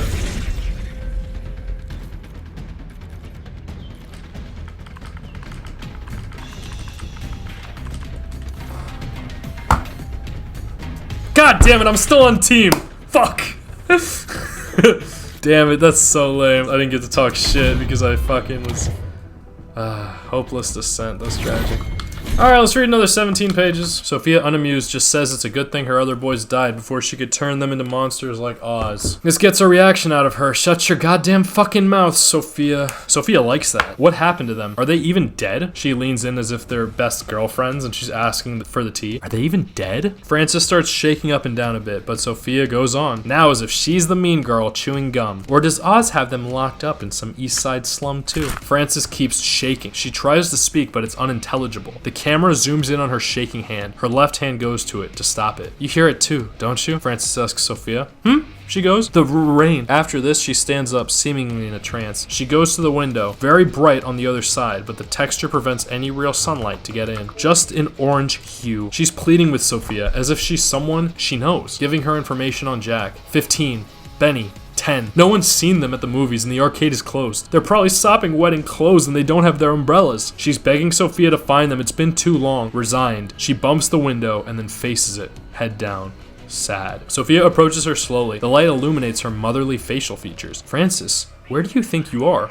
almost as if Sophia has experienced similar things to what she's going through. Francis, she insists. She finally turns around and smacks Sophia. Her bodyguards move quickly, close, but Sophia hits the back of her hand to his chest to stop him. Francis smacks Sophia, and then the bodyguard looks to get involved, and Sophia puts a hand up to stop it. Yeah, you get the fuck away from me, she says. The scene halfway changes as music holds on, but now Sophia is in the kitchen, standing relaxed, but also strongly, as she watches a kettle boil in her back, sleeveless, cleavage showing dress. Julian enters the room as she is thinking powerfully and goes, Sophia. The escort who led Julian to her shuts the door behind him, leaving the two of them alone. With a harsh side eye, she asks, why are you here? Julian tells her they have a problem and goes on to explain that he has a friend who works at Brookside Children's Home, a psychiatrist. Sophia leans forward and flexes or stretches her shoulders and takes a breath. Julian goes on, Brookside is the residential facility that is looking after your cousin Gia. As if she didn't know that, I say. But maybe we didn't know that, I say. Okay, she says. Evidently, she's asking to speak to the police. This makes Sophia shuffle uneasily, perhaps with guilt. Julian continues, she's the only loose end from the gassing, but Gia saw something that might...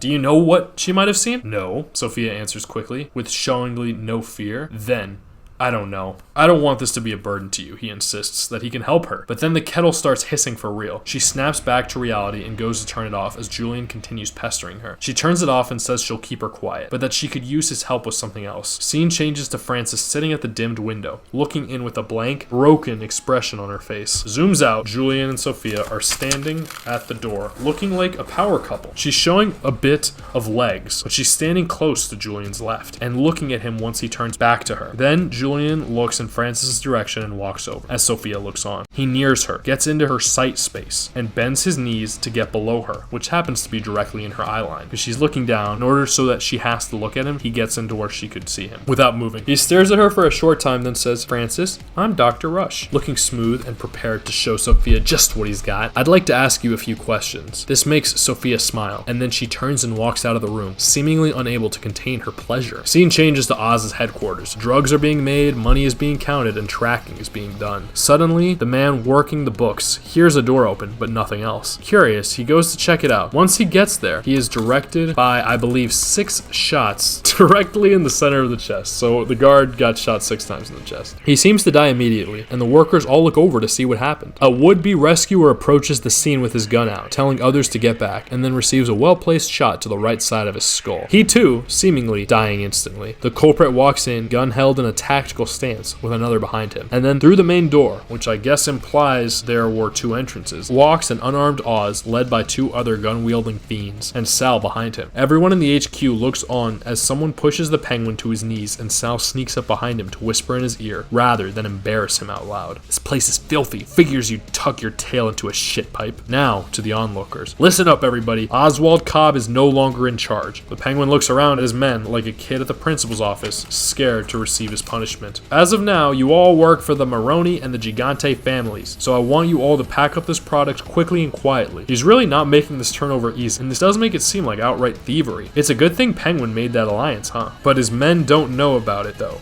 What the fuck alliance am I talking about? Oh yeah, the alliance with the other people, right, in the previous episode. Because I guess like that way it's still against the Maronis, but he's not by himself like it looks. But he's not by himself anyway, he's got a fucking arm. Everyone is hearing, but the thug who pushed Penguin down goes, "What are you looking at?" and starts pressing a worker in safety goggles and a helmet. Sal calms him and seems to understand the situation. Not upset or glad, just understanding. And the worker keeps his hands up and looks at the gun-wielding fiend like he's absolutely insane. Like, what are you doing pointing a gun around like that? The thug might just be uncertain because of how many of them there are, so I guess he was just asserting his dominance. Sal goes on, "You need a minute to process this. You take that time now. Good. Get back to work." Sal leaves Penguin on his knees and looks on to him with happy, controlling asshole eyes. "Listen, Sal, you got some hate out. That's good. I gave you what you want. This whole thing, it's yours now. Started a whole new empire. Why are you gonna share it with Carmine's daughter, huh?" So like turning them against each other, very good strategy, negotiating tactic, yes. Sal looks at the plans on his desk interestingly. I doubt he's paying him much mind, but I'd say he's certainly hearing it. Sal's not paying attention, but he has his ears open. You can't do anything about that. Jesus, after everything the Falcones took from you, look at all this shit. Sal says, "You have access to the whole city." Then Sal makes eye contact, just like a sewer rat. Penguin either didn't like that comparison, or he's plotting his next move. His face is hard to read. "And after we're done packing up Sophia's drugs, I'm gonna take you back to her place. That's where you die, Oz. Only thing left for her and I to figure out is, how we're gonna do it. Penguin looks on and stays silent while Sal this is like the beauty of this, like you make yourself valuable. They can't kill him because he has value to them still. Until the operation turns over, they need him alive, and that in itself is a weakness. But as Penguin looks around, some of his workers are looking at him as if they've had something planned for a time like this. Penguin begins to speak. You know what I'll never forget, Sal? Is the smell. The burning flesh. You know, muscle, fat, shit, and all the hair. You know, I didn't anticipate that. It's really distinct, the smell of hair. Tell me, Sal, did your beautiful wife, Nadia, did she wear some type of hairspray? Because her hair went up like a fucking tinderbox. Sal loses it here, picking up a jug of something, and looks ready to swing, but then he asks one of his guys for a light. His men are uncertain about this and goes to stop him, which makes me think that the men are more Sophia's than they are Sal's, which makes sense, because he kind of had nothing out of jail. But I noticed that he had like a fucking gasoline. I think he was gonna pour gasoline and try and light him on fire right then and there, but he didn't have the finesse or the quality to do that. As they quickly argue, because they had a little bit of doubt, a little bit of uncertainty, the worker who had the gun pointed at him by them, who is now peacekeeping, the now peacekeeping thug yanks on some cables. What the fuck? Alright, whatever. Basically, one of Oz's men, the one who was like looking at the guy like he was insane, pulls some cables out and the lights go off. And Penguin gets up and pushes Sal, and suddenly everyone is fighting and Penguin is fleeing, and Sal begins to pick up the chase. Team deathmatch. This game's close. Weapons free, people. Lay some hate on them.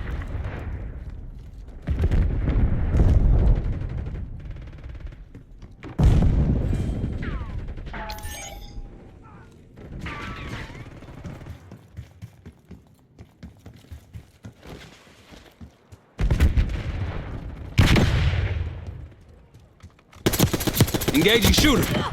Tango neutralized. Thank you, teammate. We're still losing, though. Concussion grenade out. Hostile grenade. I tried to pick up the frag, but it kind of put me out in view. Sometimes I like to receive feedback on these videos, but it doesn't really seem like that's going to be possible, getting feedback just because I upload them ahead of time. Maybe I will try and wait to upload the last chapter until I can figure out my internet situation and get better quality. And I'll make sure to play Black Ops 6 even if Black Ops 7 is already out, but we'll see. Maybe I can do it before the release of Black Ops 7, because I think it usually comes out in November, but sometimes it comes out in October. It can be like early October. It could be late October, it could be early November, it could be late November. I think this was late November. Tally shock charge.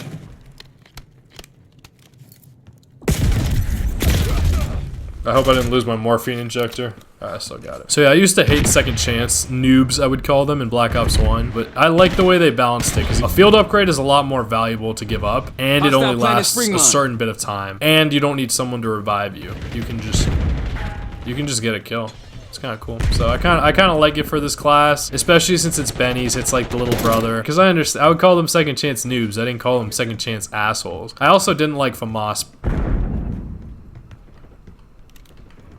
I didn't like people who used the FAMAS either. I would call them FAMAS noobs because I thought the gun was so overpowered that you had to be a noob to use it.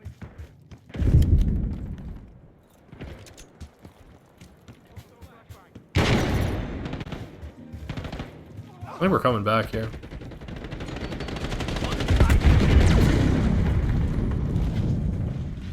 We got the lead. Now hold it.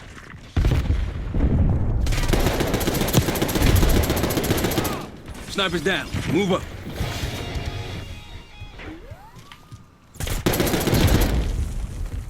Operating RCXD. We're kind of working as a team. Maybe it is strategy. It's kind of like more war-esque. Eyes on hostile Semtex. See what I'm saying? Or wasn't it? You've fallen Fuck. behind. Alright, we're... D-Charge.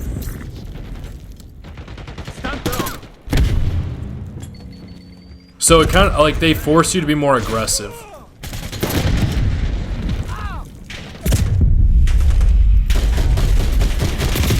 I can't see shit. That's so annoying. I could have bailed my team. We're still winning? Wow.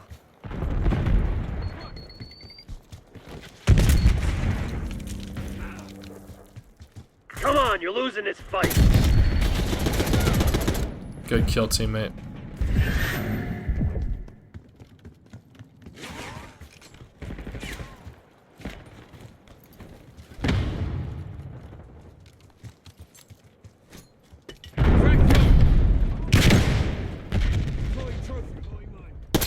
No Hostile medal spotted. for second place. Crush those dirtbags. Yeah, I'm literally just. Oh, I was gonna say I'm gonna try not to die. Tie game, first to 5. Semtex on. Dude, like, that's fucking bullshit. Damn it, we've lost the lead. These fucking assisted suicides are some garbage. Yes, sir! Fuck yeah! That's what I'm talking about. Clutch it up. Nothing Clean without win. us. Good shit. Clean win? I wouldn't say that, but I guess they all count. GG. Sniper smoke. Move. Enemy delete. They're making me play as Nazir. See what I'm saying? So confusing.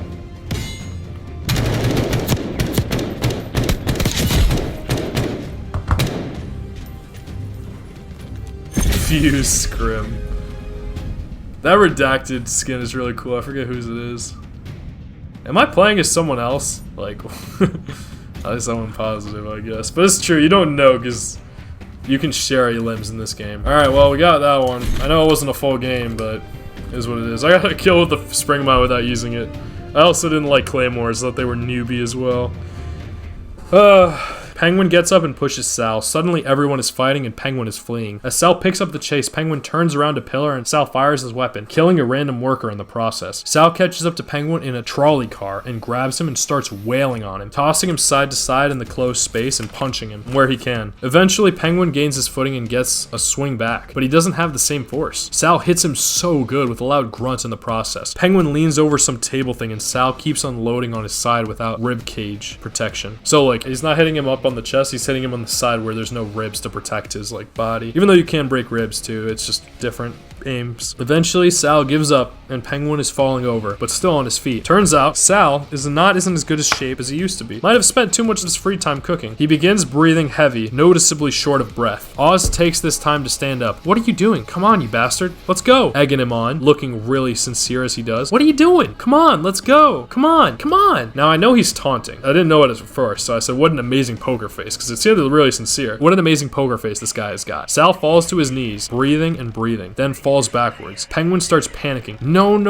Sal, listen to me. Approaching him and grabbing him by the shoulders as he does. I beat you, Sal. You hear me? I beat you. I win. Sal takes one last breath with his eyes open, then lets the back of his head hit the ground. Penguin lets him go and says, what the fuck? Come on, Jesus Christ. He grabs his gun, which I guess is what he came in to get, then looks at Sal's limp and lifeless body and says, you're supposed to destroy me, Sal. Show me what a big man you are. What a fucking big man you are. Well, I got you. I fucking got you. You filthy, stupid prick. Fuck you. Trying to steal from me. Trying to take what's mine. What I built. That kind of is why he killed them in the first place. His family. Because they were trying to take their drugs. But they claimed that he took them first. But I don't know. She couldn't make the deal without him. So that's why you can't always be so reliant on people. You gotta do it yourself if you really want it. Camera shows Sal's cold, still body on the ground. With little to no lighting. What'd you say? I can't hear you. Penguin goes on. Say it again. Camera to Sal again. Then back to Oz. Yeah. Didn't think so. Takes a second and then proceeds to unfold the same pistol rounds into Sal's abdomen. Maybe it wasn't his gun. I don't know. I thought he had a gun nearby, but maybe he picked up Sal's gun and shot him a couple times with it. I beat you, Salvatore Moroni. Stares him down, then removes Sal's ring and puts it right back on his left pinky finger. I win. A light outside the trolley flickers on, perhaps an emergency light, and then Sal's body rolls out, seemingly kicked by the Penguin. He follows him out, looks at him, dead on the ground, then walks past and summons the troops. Everybody gather round. Seems the numbers won. This man, his men, they're dead because you did the right thing. I was the one who said the numbers thing. Because you did the right thing. You protected your home, your investment. I'm proud of you. I'm grateful to you. But this ain't over. The camera shows a man of his looking worried. Maybe thinking of his kids at home. Penguin goes on. There's a storm coming. I'm going to need your help. Scene changes to a low camera looking up at the 5-story Brookside Children's Home. This way, Miss Gigante, you hear quietly. Sophia is all in black. Short, messy-ish hair, but seemingly intentionally so. With a black furry coat as she's led by a woman in gray sweatpants and a white sweatshirt through a dimly lit but still lit hallway. Likely dramatic choice rather than honest about the lighting in the room. Sophia looks kind of scared as she walks through, whether because of what she'll find or she feels as though she's getting locked in there herself. I do not know, but they reach the end of the hallway and her guide opens the door. But Sophia is busy remembering the lady she watched stab herself in the jugular with a fork back at Arkham. But the lady tells Gia she has a visitor and that snaps her back to reality. I gotta stop fucking saying that. But there's a lot of like fucking genjutsu happening on this bitch. Sophia does. Gia doesn't move. She's staring at the bookshelf next to her bed, unmoving still. But then she does. She sits up, arms folded over her knees, shoes on the bed, but looking away from her visitor. Sophia looks behind her.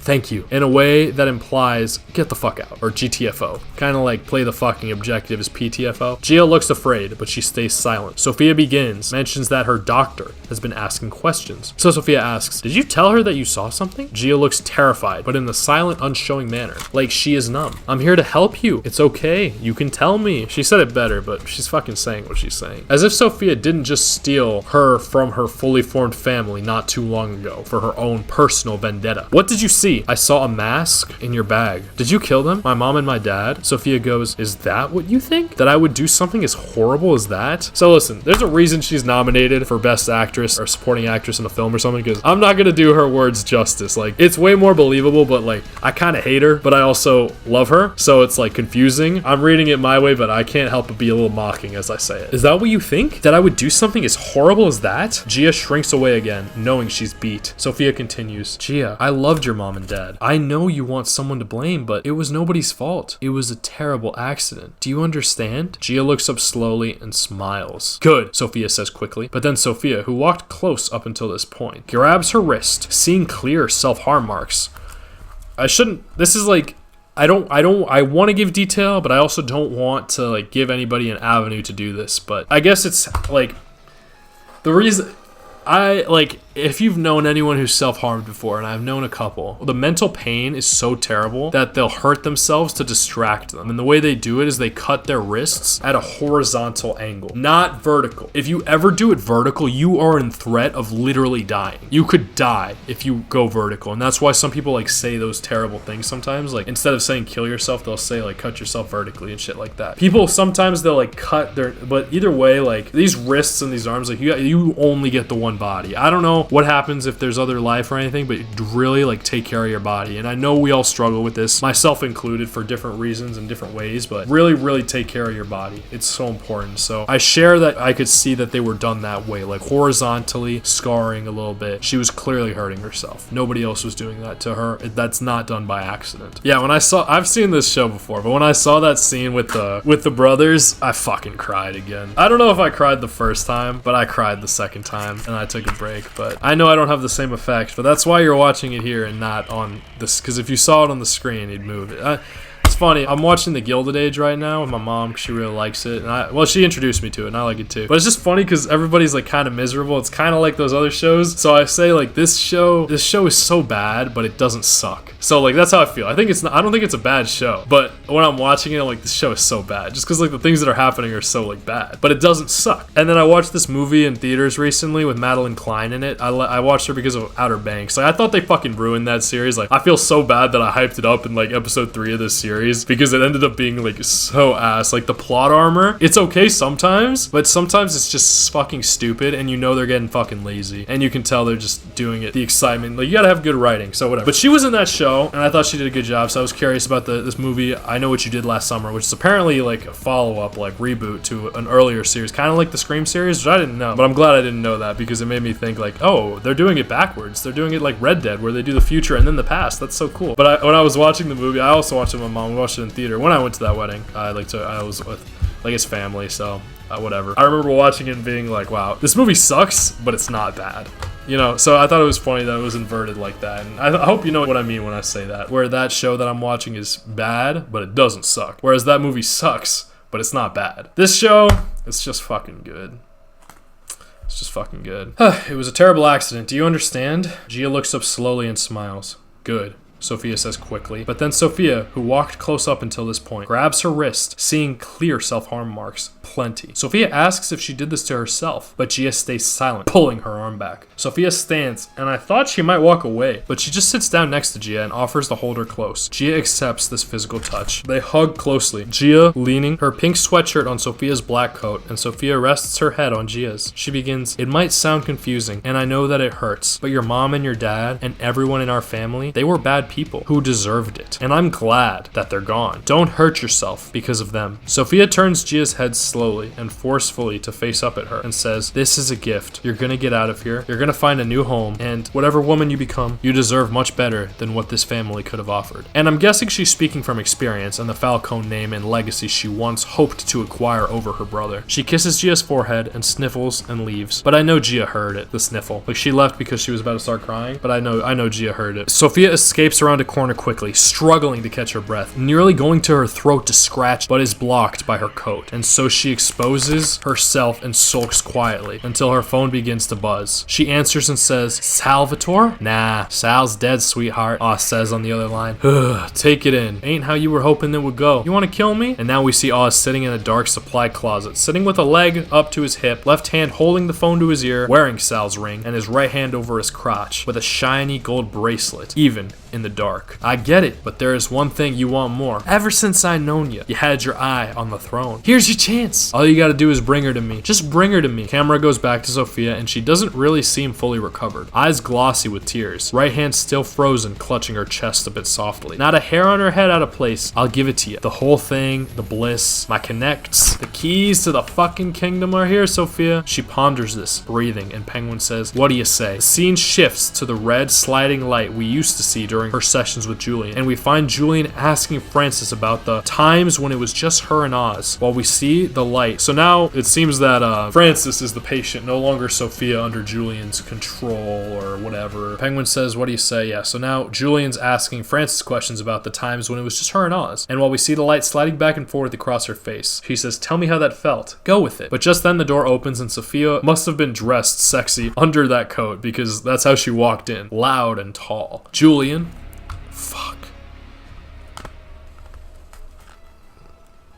I know it. I have to challenge myself, and I don't want to do it. I don't want to do it. I don't want to do it. I don't want to do it. I don't want to do it. But let's fucking do it. Face your fears, my friends. Guys and gals, however it may be. So many of your fears are learned in life. Shitty maps.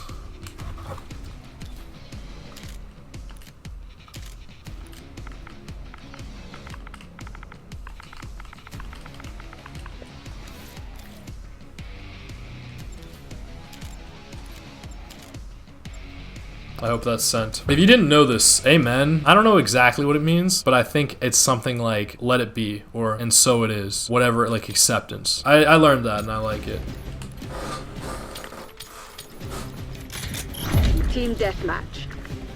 Destroy the enemy. Transcending C4!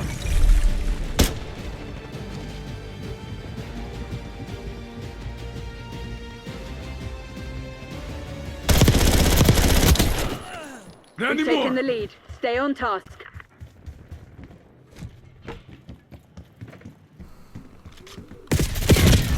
I only play for Nuketown.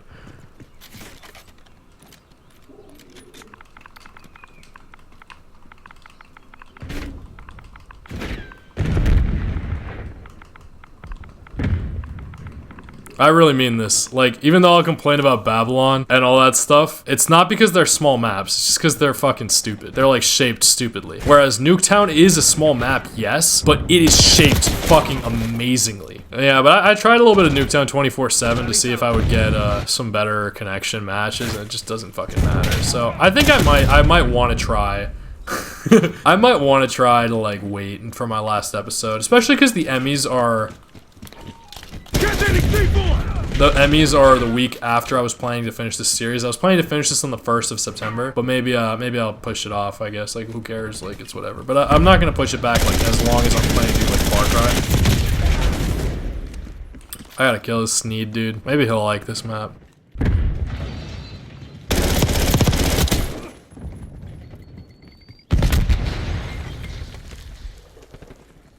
Enemy assault pack destroyed! Hostile impact! Shit, this Sneed guy's fucking cooking my ass. I gotta get him once or twice. I'm just curious if he's running like oh shit!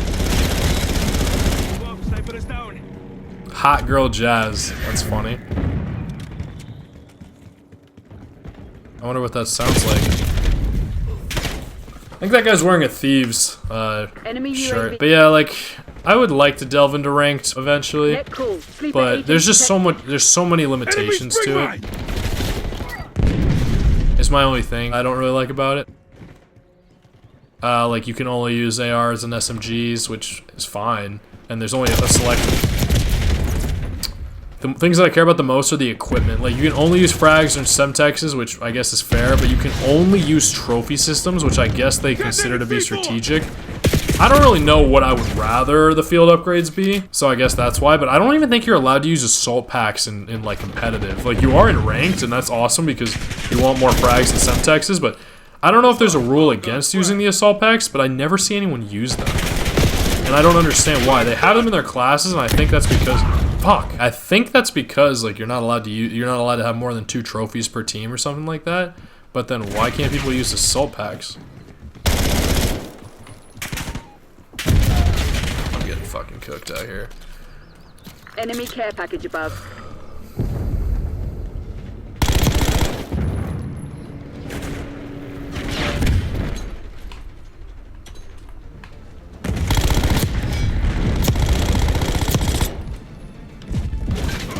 I can't believe I didn't kill that guy, but he ran out of ammo too. I always, and you also can't use extended mags, and I live with extended mags. Like I use extended mags all the time because I love getting doubles and triples, but I guess that's why it's more satisfying.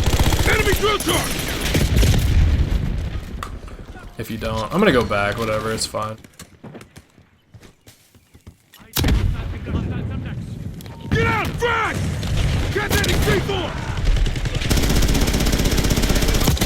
Got one! I don't think I've killed this stroker guy one time. Yeah, but I was having this thought earlier about like, because if you don't know what GOAT stands for, it stands for the greatest of all time. And I just thought it was kind of sad how like, I really don't know that Steph Curry could ever be considered the greatest of all time because he's a point guard. I know that might sound kind of crazy, but it was because I forget what I was thinking about. That was like, similar, where like it mattered what position you played or something like that. Like, I don't know, maybe like for example, like in soccer, like you can't be the GOAT as a midfielder, you can't be the GOAT as a defender. You might be able to be the GOATed defender, but the greatest soccer player of all time has got to be a striker. That's just my opinion. And so yeah, like I don't know if I can really consider the greatest basketball player of all time an exclusive shooter. And yeah, maybe that could change in the future, like disruptive innovation and stuff like that. But like nobody, like it's either LeBron or it's MJ, and some people would even want to fight for Kobe. But like Steph Curry, like maybe we'll see when his career's done. But I've realized that just because you've played for like 20-something years doesn't necessarily mean you're the greatest to ever do it. It just means you lasted the longest. Like you see people, like I think it's oh my god, this fucking kid. It's sometimes more impactful if like that's why I sometimes fight for MJ, and it's not like I'm gonna like die on my grave like fighting for it or whatever, but like maybe someone could change my mind, but as of now, like him 21 years into his career, like I still think Michael Jordan was better. And it's not, I didn't even watch him play or anything like that, which is like, whoa, like how are you gonna make that? Like you weren't even alive when he was like cooking. But it's like, I don't just credit that he retired or that he was addicted to gambling or all that shit. I'm just saying that people could not beat him. And yeah, the Pistons beat him the one time, but he fucking won 6 championships over the course of 8 fucking years. Like, that's crazy. Like, yeah, his team was good, but like, it's not like other teams haven't been good too. And people like love to make excuses, like LeBron in particular, where they're like, yo, why are we giving so much credit to wins in a team sport? And like, you can only be the best if you make your team better. And that's why like Messi, like as much as I love Ronaldo's playstyle and I like seeing him score headers and stuff like that, and I think Messi can be a little bit of a bitch sometimes, no offense. I just know like I saw him in person lose the Copa America to Chile a while back. Oh my god, of course on the final fucking kill. We don't reward failure. Work out what went wrong and fix it. Whatever.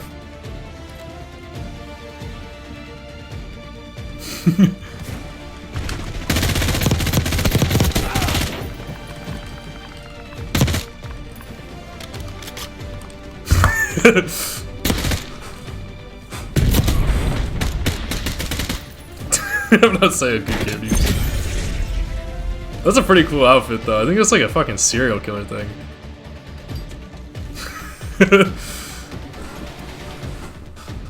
I wonder where I fell. I fell pretty low, but it's fine. It's whatever. Alright, let's read the rest of this and then play a game of Demolition. Alright.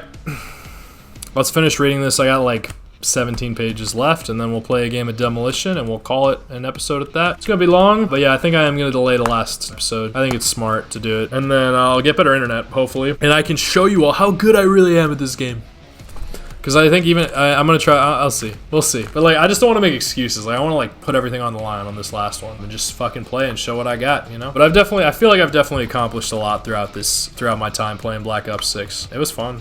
I got a lot of medals and stuff. I got the 1 Ruthless. I got 11 Mercilesses. A lot of those still haven't reached 400. I got 1 Mega Kill. That one was fun. I think I got it on camera too. Quad feeds a couple. Hella Revenge. That's kind of funny. This is probably my most medals I've got, Revenge. I used to knife a lot. I just wish I could get diamond guns, and I feel like this would be the best one to do it because I've gotten so far on it already, but I don't know. I used to get a lot of them, so. 2 or more, huh?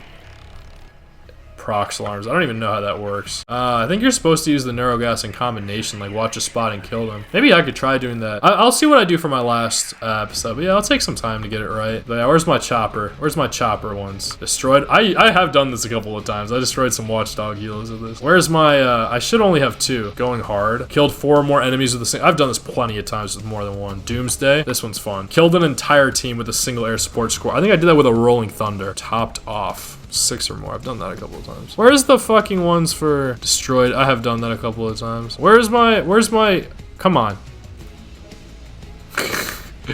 I've done that. Are you telling me I definitely have? Is this it? Dude, what the fuck? There's gotta be some for the chopper. No, I guess not. Deployed the nuke. One day. This is bullshit. I have so done this. I've literally gotten like 10 with the chopper before. People are not gonna fucking believe me now. Fuck this game, dog. Why don't I get that? I've earned my fucking streaks. I'm fucking livid. I'm fucking livid. Maybe it's because I haven't done them with the right people yet.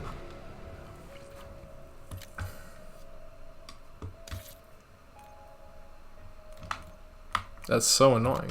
I've definitely done that. But yeah, I got this one. It's kind of cool. It's like fucking sick. I really like it. But this is what I've been running with. I definitely feel more connected to Tess and fucking Maya, but whatever. I am kind of sad I'm not going to get this battle pass. I can't afford it. I want to save my COD points and see if they carry over and see if there's anything else worth getting. Even though most of the things in the store I need more than 1100 for, I don't think I need to buy everything. The only other cool, I wanted this one. I wanted the Chivalry. I thought this was cool and a very nice testament. Even though Maya wasn't in prison, it's like as if she was. And I didn't notice the tally marked 6. And then there's also this gray skin that I thought was good. But whatever, we'll look at it here just to save time. Bounty. I thought this was cool, especially because I loved the map and it looks kind of cool. It's not that necessary. I don't need to spend it. Even though you miss your chance, you miss your chance. It's just how it is. But you gotta live like that a little. So let's go ahead and finish this, play a game of Demolition, and then call it an episode. Julian gulps. I need to talk to you. Julian follows her to the neighboring room and shuts the door behind him. Salvatore Moroni is dead, she says. I said, seems her ally was chosen out of desperation, or maybe he would have been more quality. Oz killed him. Are you alright? Julian inquires. He says he wants me to bring his mother, she says through a gulping throat, in exchange for the product.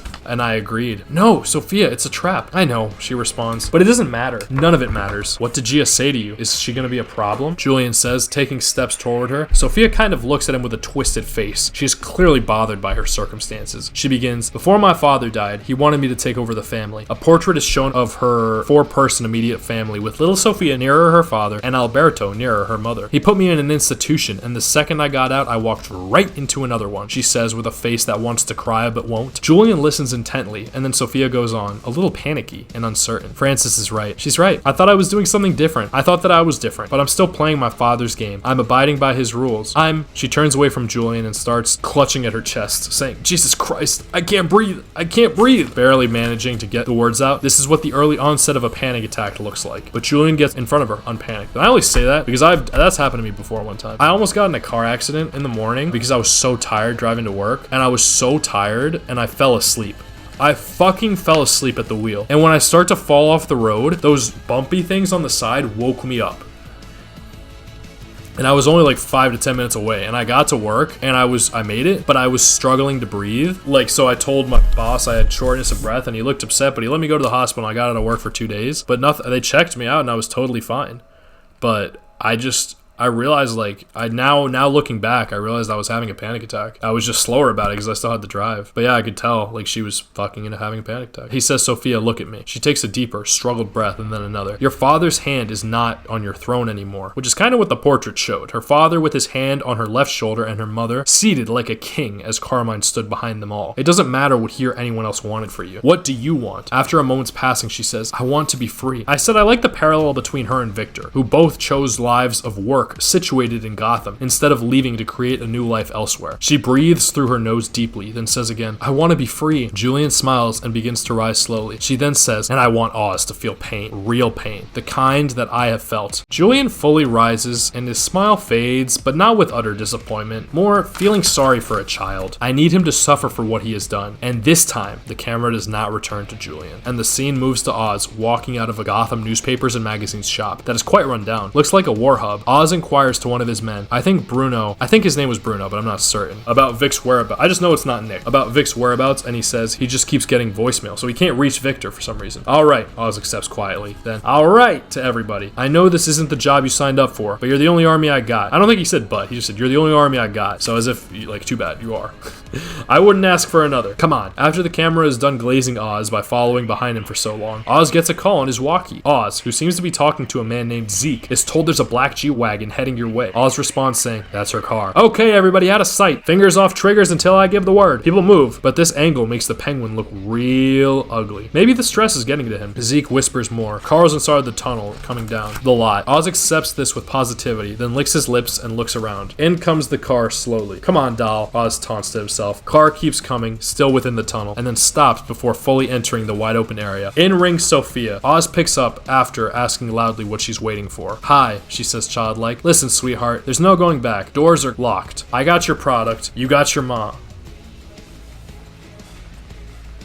I got your product, you got my mom. I don't know why I said your. As long as she's okay, we're good here. The car doesn't move. What, are we just gonna stare at each other all night? Or you wanna finish this? Come on. Your mother's a very interesting woman, Oz. Yeah, I know what my mother is. She helped me realize a few things. I keep on trying all these different fixes, but none of them feel quite right. At this time, the car approaches, inching closer and closer to Oz, and into the open space. Oz looks on, waiting. The inside of the car is shown. Sophia's driver looking over for a time, and then the driver side door opens, and he bolts towards the tunnel. The wide door offering great cover. So the door opens, but it's good cover because the guy driving it runs from him with the door behind him. Gun wielding Oz with his finger on the trigger, but unfiring. He yells at the man running and then at Sophia directly on the plane. Not quite on speakerphone. What the fuck is going on? You think you know what I want? That it's the same for you and me? Of course you do. I think this game was made for men like you. Like my father. Same winners, same losers. To throw his mother's words at him. So when everyone expected me to die in Arkham, no one even considered that I might learn something there. Just then, Oz opens the passenger side door and we see Sophia get out of a back seat, letting sunlight in and walking out. How to play new games. Oz is shown opening the other back door. I left you a present, Sophia says over the phone as her door shuts and Oz's remains open. Did you find it yet? Oz breathes steadily, walks towards the trunk. Yo, Oz, what's going on? Maybe Bruno says. Oz, what's in the car? He opens the trunk, sees a wide blanket and removes it, uncovering a ticking time bomb at 20 seconds.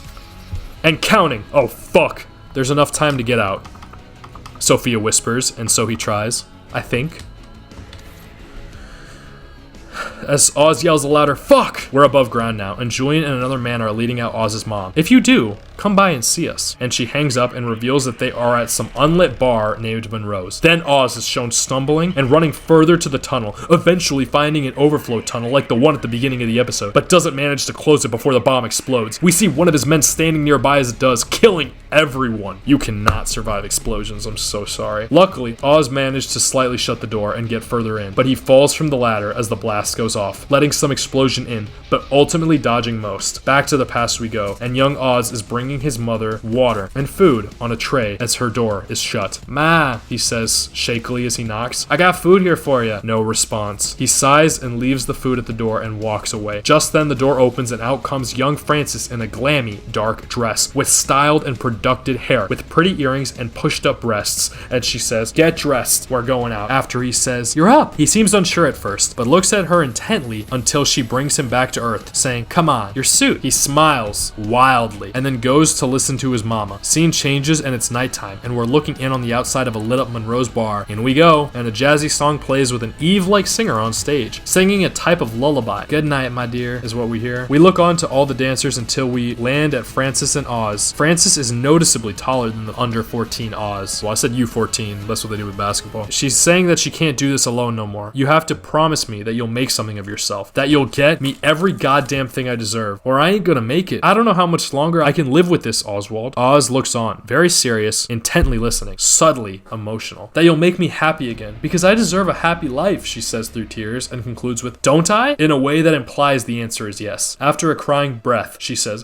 don't I, Oswald? Tell me. Now, I can't speak for Oz, but I'm curious what she's done with her past life, or with the father of her children, before I answer that. But Oz, blinded by love, says, of course you do, Ma. You deserve the best life, and I'm gonna get it for you. I promise. I ain't gonna quit till I do. She hugs him after this, and sure enough, all the weight looks lifted from Oz's shoulders as they embrace. Back to the present. Oz face down on the ground, ears ringing, slow wheezing. He begins to get up, and the ladder behind him has some damage, but it's still intact. The explosion was crazy, affecting the ground above it massively as well. It literally bumped upwards. He climbed the ladder no problem, and is now observing the damage done. He has to clear rocks out of his ears to clearly hear all the screaming, but his eyes work fine. Well, fine enough. He confused a young African man as Vic, but it wasn't him. Someone recognizes him though. Drop addicted dirty detective from episode 2.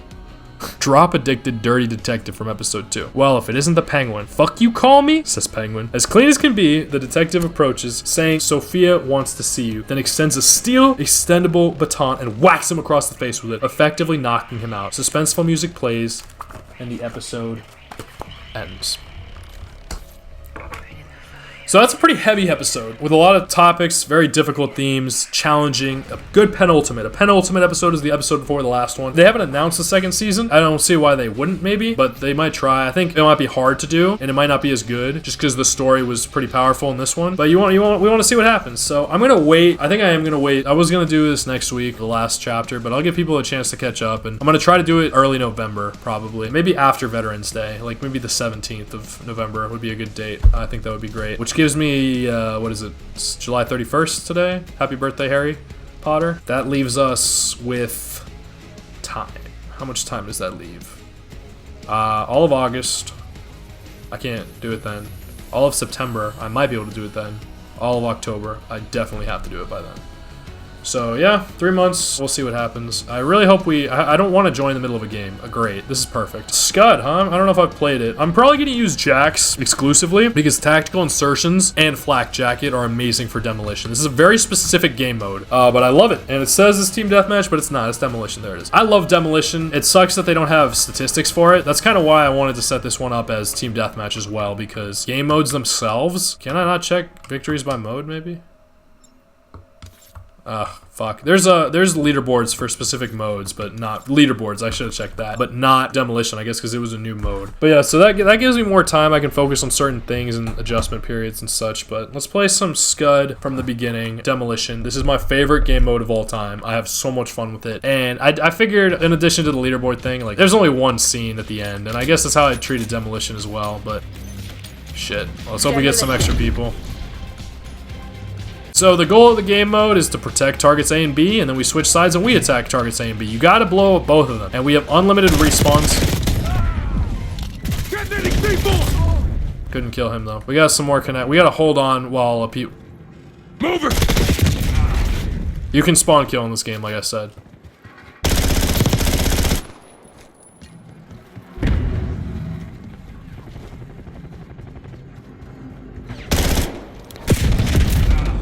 With the lag, that's something I'm not going to escape. Incoming stun. Go with that, six.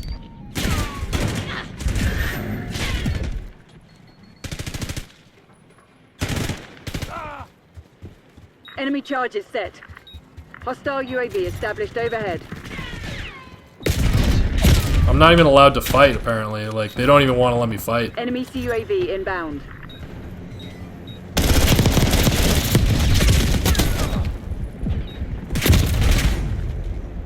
You only have to save one, but if they blow one up, they get a time extension. Charges defused. So sometimes you get people who just fucking. But I'm lagging like crazy. It's just not. It's like if there wasn't anything I could do about it. Like some people might even just fucking quit playing, you know. And I don't want to do that. And it's like different if I.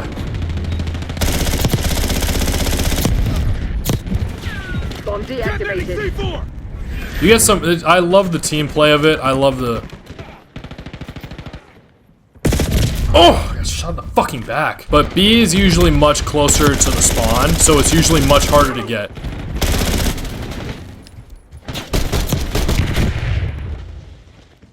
MTC's nearly dry. Get serious, Crimson.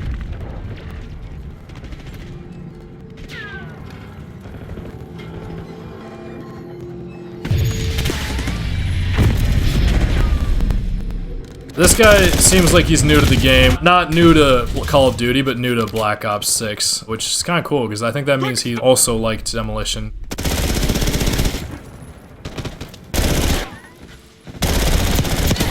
Stop your smoke!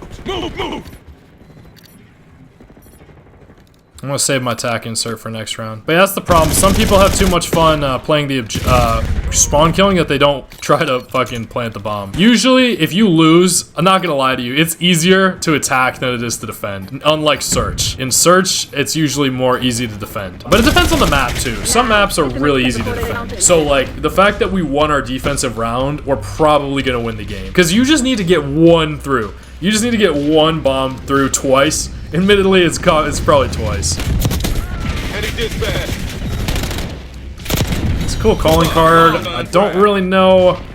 You know, some of these names are implied. You can't filter all of them, but oh well, that's a cool calling card. But yeah, I don't really like the name that much. And I know earlier, like. I used instead of because if you haven't watched the show, Victor is African American, and that's just another way of saying black. And I know people like don't mind being called that, and it is fine. But I've been like learning a lot about like different slurs and different like things like that, and you realize that a lot of them, like the reason they're racist in the first place is because of what the words themselves mean. Charges set. Whereas the N-word, the reason it originated was because it was calling someone black, and they just like made it. But what the word itself means isn't like cunt, where it's like a dirty vagina. It's literally just black. And so I have a friend who like is black or African, and he's the one, and like we've had like conversations about that, like whether you should say it even if it's in song lyrics or what your implications are, things like that. And like I don't know, it's like goes back and forth. It's a complicated thing.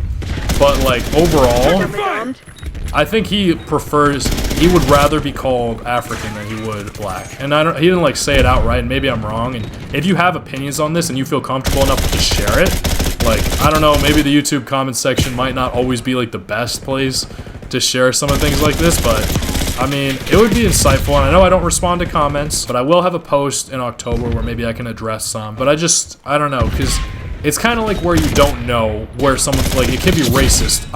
Not racist, but I don't apappreciate when people call me Mexican. Like, I'm Colombian. Like, I'm proud to be Colombian, you know, like, I don't mind being, like, I'm Spanish, I'm Hispanic, I'm Latino, whatever, but like, I don't have a problem with Mexicans, but I'm not Mexican. Whereas, like, maybe, like, all people who are of that skin color come from Africa. Like, I don't know. Maybe I could be wrong too, but I know my friend, he comes from Ethiopia, so he's definitely African. But it might be a hard assumption, but like, it's just kind of like the root thing, because like, that's why in Europe, like, racism wasn't always as much of a thing in Europe, because there were much less people of that skin tone. Whereas here, it was like descent from like a bad like history, and so it's complicated, but let's do look back to you. But yeah, we played some Demolition. It was quick. We had some conversations, and I'm definitely gonna be kind of sad to use. See how I'm saying? I had like a negative ED, and I still was third on the leaderboard. So, and I did my job, and we won the game pretty easily. So I don't know what I'm gonna do for this classes. I'm probably gonna take a break from Call of Duty. Hopefully, I can reach level 300 so that I can switch my prestige icon. I don't know what it even is now. What is it? I've always used those. Prestige master icon. I think I'm using the Black Ops 2 one. So maybe once I get to 300, it's Black Ops 2's 3, Black Ops 3's 3. This one's pretty cool. Cold War, I never got that far. I could just run this one back, because you guys and gals never got to see me with this one unless you watched some of my zombies videos, so maybe I could do that. This one looks cool too. These ones are very similar. Advanced Warfare. What's Call of Duty 4? Simple. What about Black Ops 3? Black Ops, the bull? Yeah. We'll see. I'll see what I do. I'll probably change the calling card. I wanted to flex that Ruthless because I was working really hard to get that Ruthless. I really, really wanted it. I was stuck at all those Mercilesses, and I managed to get the Ruthless. And maybe in the future I could get to 20. I think it's a Relentless, and then I think the 25 is something different, and then 30 is Nuclear now. I didn't always know that, so.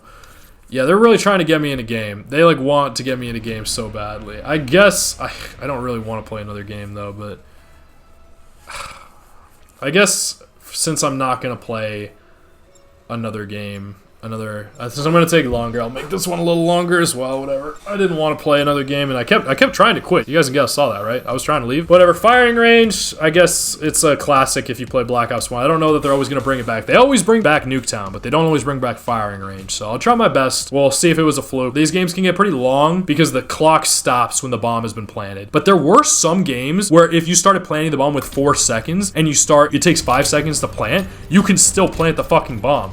But now they just end the game. I don't like that as much. I guess they thought, like I said, they make it too simple. There's no way they're gonna get here fast enough. Bomb plan in progress. Bomb active. This is the more fun parts of the game anyway, planting the fucking bombs, in my opinion.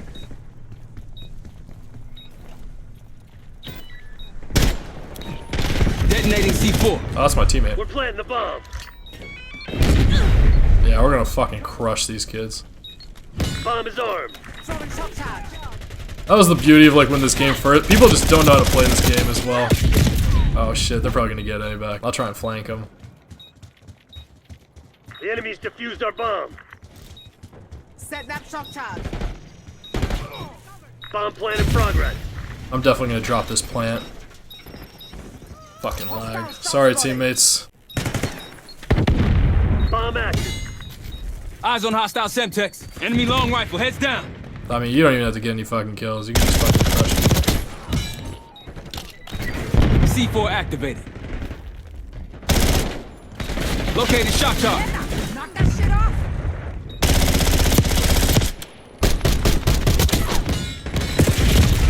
I picked up the sniper. I was gonna fucking go ham with it. Yeah, we'll wait. We'll wait to do this again, but we'll see. I could try to keep playing a little bit, but it's just harder. I still play it because I have fun. I don't care that much about being like, Detonating C4. what the fuck?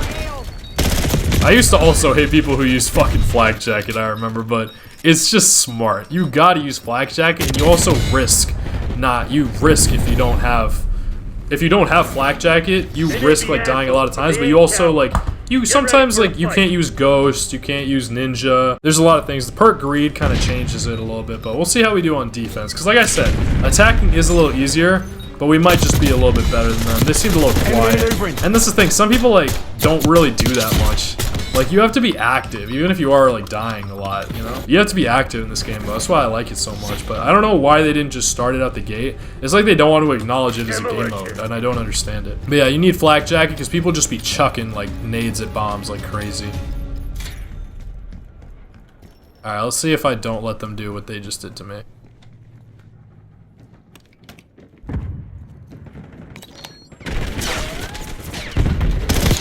EDA 1 down. That's 5 kills. He's got 5 kills? Shit. Is he on the other team? Yeah, that guy's 5. Oh, he died. Let's go. Yeah, we're gonna fucking crush him. That's what I'm saying. Like, ED is not how you win, but if you want to have a good ED, like, you can have it. Yeah, you thought. If you get on the tower, though, you're in business.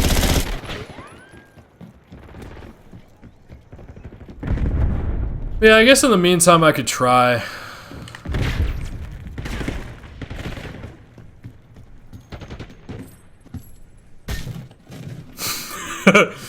Nice and simple. Was that even a finishing move? All right, so this is where the tactical insertion comes in handy. Okay. Concussion grenade. Hostile planted spring mine. C4 activated.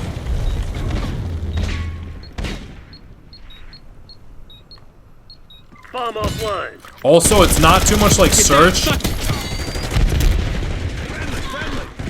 Because in Search... Oh my god. Concussion grenade out. Because in Search, you have to... Where the bomb was planted, you have to defuse it from. Whereas here, you can plant it, you can defuse it from wherever you want. Makes no difference. But yeah, we're gonna crush these kids. Sorry we couldn't get a good game, but if you have these... Oh my god, are you fucking kidding me? Time's not on our side. I literally have 50 Marshal fucking... requesting Yeah, UAV that's tasking. fine. I'm back at the... Because... Hostiles have planted the bomb. Oh, I got shot in the back. Yo, kill him, please. Yeah, let's fucking crush him. Bomb deactivated. Yeah, a lot of people think that the best games and maybe the most entertaining... If you're a neutral party, yes, maybe the most entertaining games are the close games. But if there is something so satisfying... Enemies planted the bomb. Oh, that should have been a headshot. I got hit in the back. Alright, that's not gonna be too easy. But we got teammates over there. It's just, you see how far away you spawn? It's backwards here. Charges defused.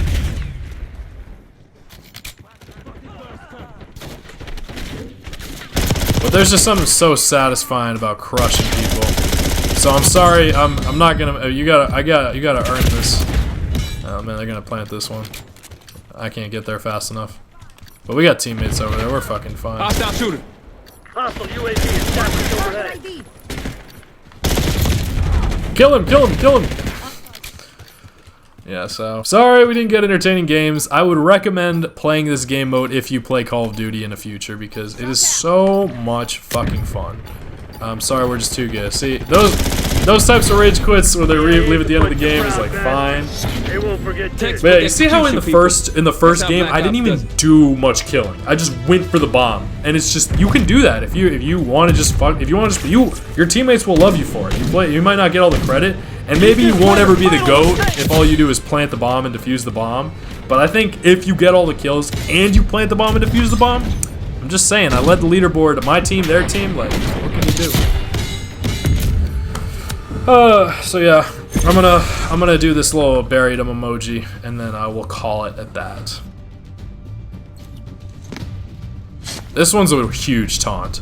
Like, this is a huge taunt, but it's fun.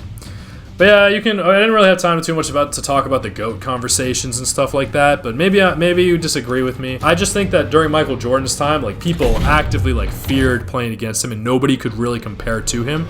Whereas, like, you get people like, I think LeBron James and Kevin Durant are honestly on like similar levels. I know that might sound the thing is, the reason LeBron is better is because of his mass, like his strength, his ability to get to the rim and score in different ways. Whereas Kevin Durant's like a super great scorer and all that. Steph Curry's the best shooter, sure, but the greatest basketball player of all time, like, I still got to give it to MJ, just because LeBron has been defeated so many times by people like Steph Curry, by people like Kevin Durant. And Paul George never beat him, but he struggled against Paul George, and now he honestly looks like that was his biggest like task, was like he would go through easier routes maybe. Whereas like in the dramatic fashion, like sometimes you see it that way, and he was getting swept early in his career. It took him like 8 years to get going. And I know it's different, people will go at different rates, and he is definitely a legend in his own right and done amazing things, and we'll see how he's received after the fact. But I think it's too late to try to argue for GOAT consideration. You should have already been in the talks for that like 10 years ago. But I guess he was being talked about in that way, but nobody's confirmed it, whereas people still fight for MJ, and he's been long gone. We'll see about Cooper Flagg though. He looks amazing. I'm curious about that. And we'll see. It's really sad, but I'm kind of bummed because like Chris Paul announced this is his last season. I always really liked watching him play, but people were like hyping up Klay Thompson for being such a good 3-and-D player, and the highlights they showed were on Chris Paul, who he's like way taller than. I'm like, why don't you show the highlights against Kyrie? Oh wait, because you can't. So like, it's really hard. I love Klay Thompson too. Like, I don't mind him. He's pretty good. And I think he would talk a little shit, and that's what got LeBron going. And he still has the most legendary NBA finals ever and stuff. But like, these are the types of conversations that are really difficult to have. I just wish that people didn't put so much on them. Like, you don't have to be the greatest of all time to still leave a lasting legacy and have a really good career. And so that's what I think guys like Chris Paul do. And same with Steph Curry. I think he revolutionized the game. Never seen shooting like that. But greatest of all time talks, and like, I think Kevin Durant, like, he did what he thought was best, but I'm really curious to see how he finishes out his career, because I think he could still go way up a little bit. But I think LeBron, he'll play a little bit longer, keep padding his stats.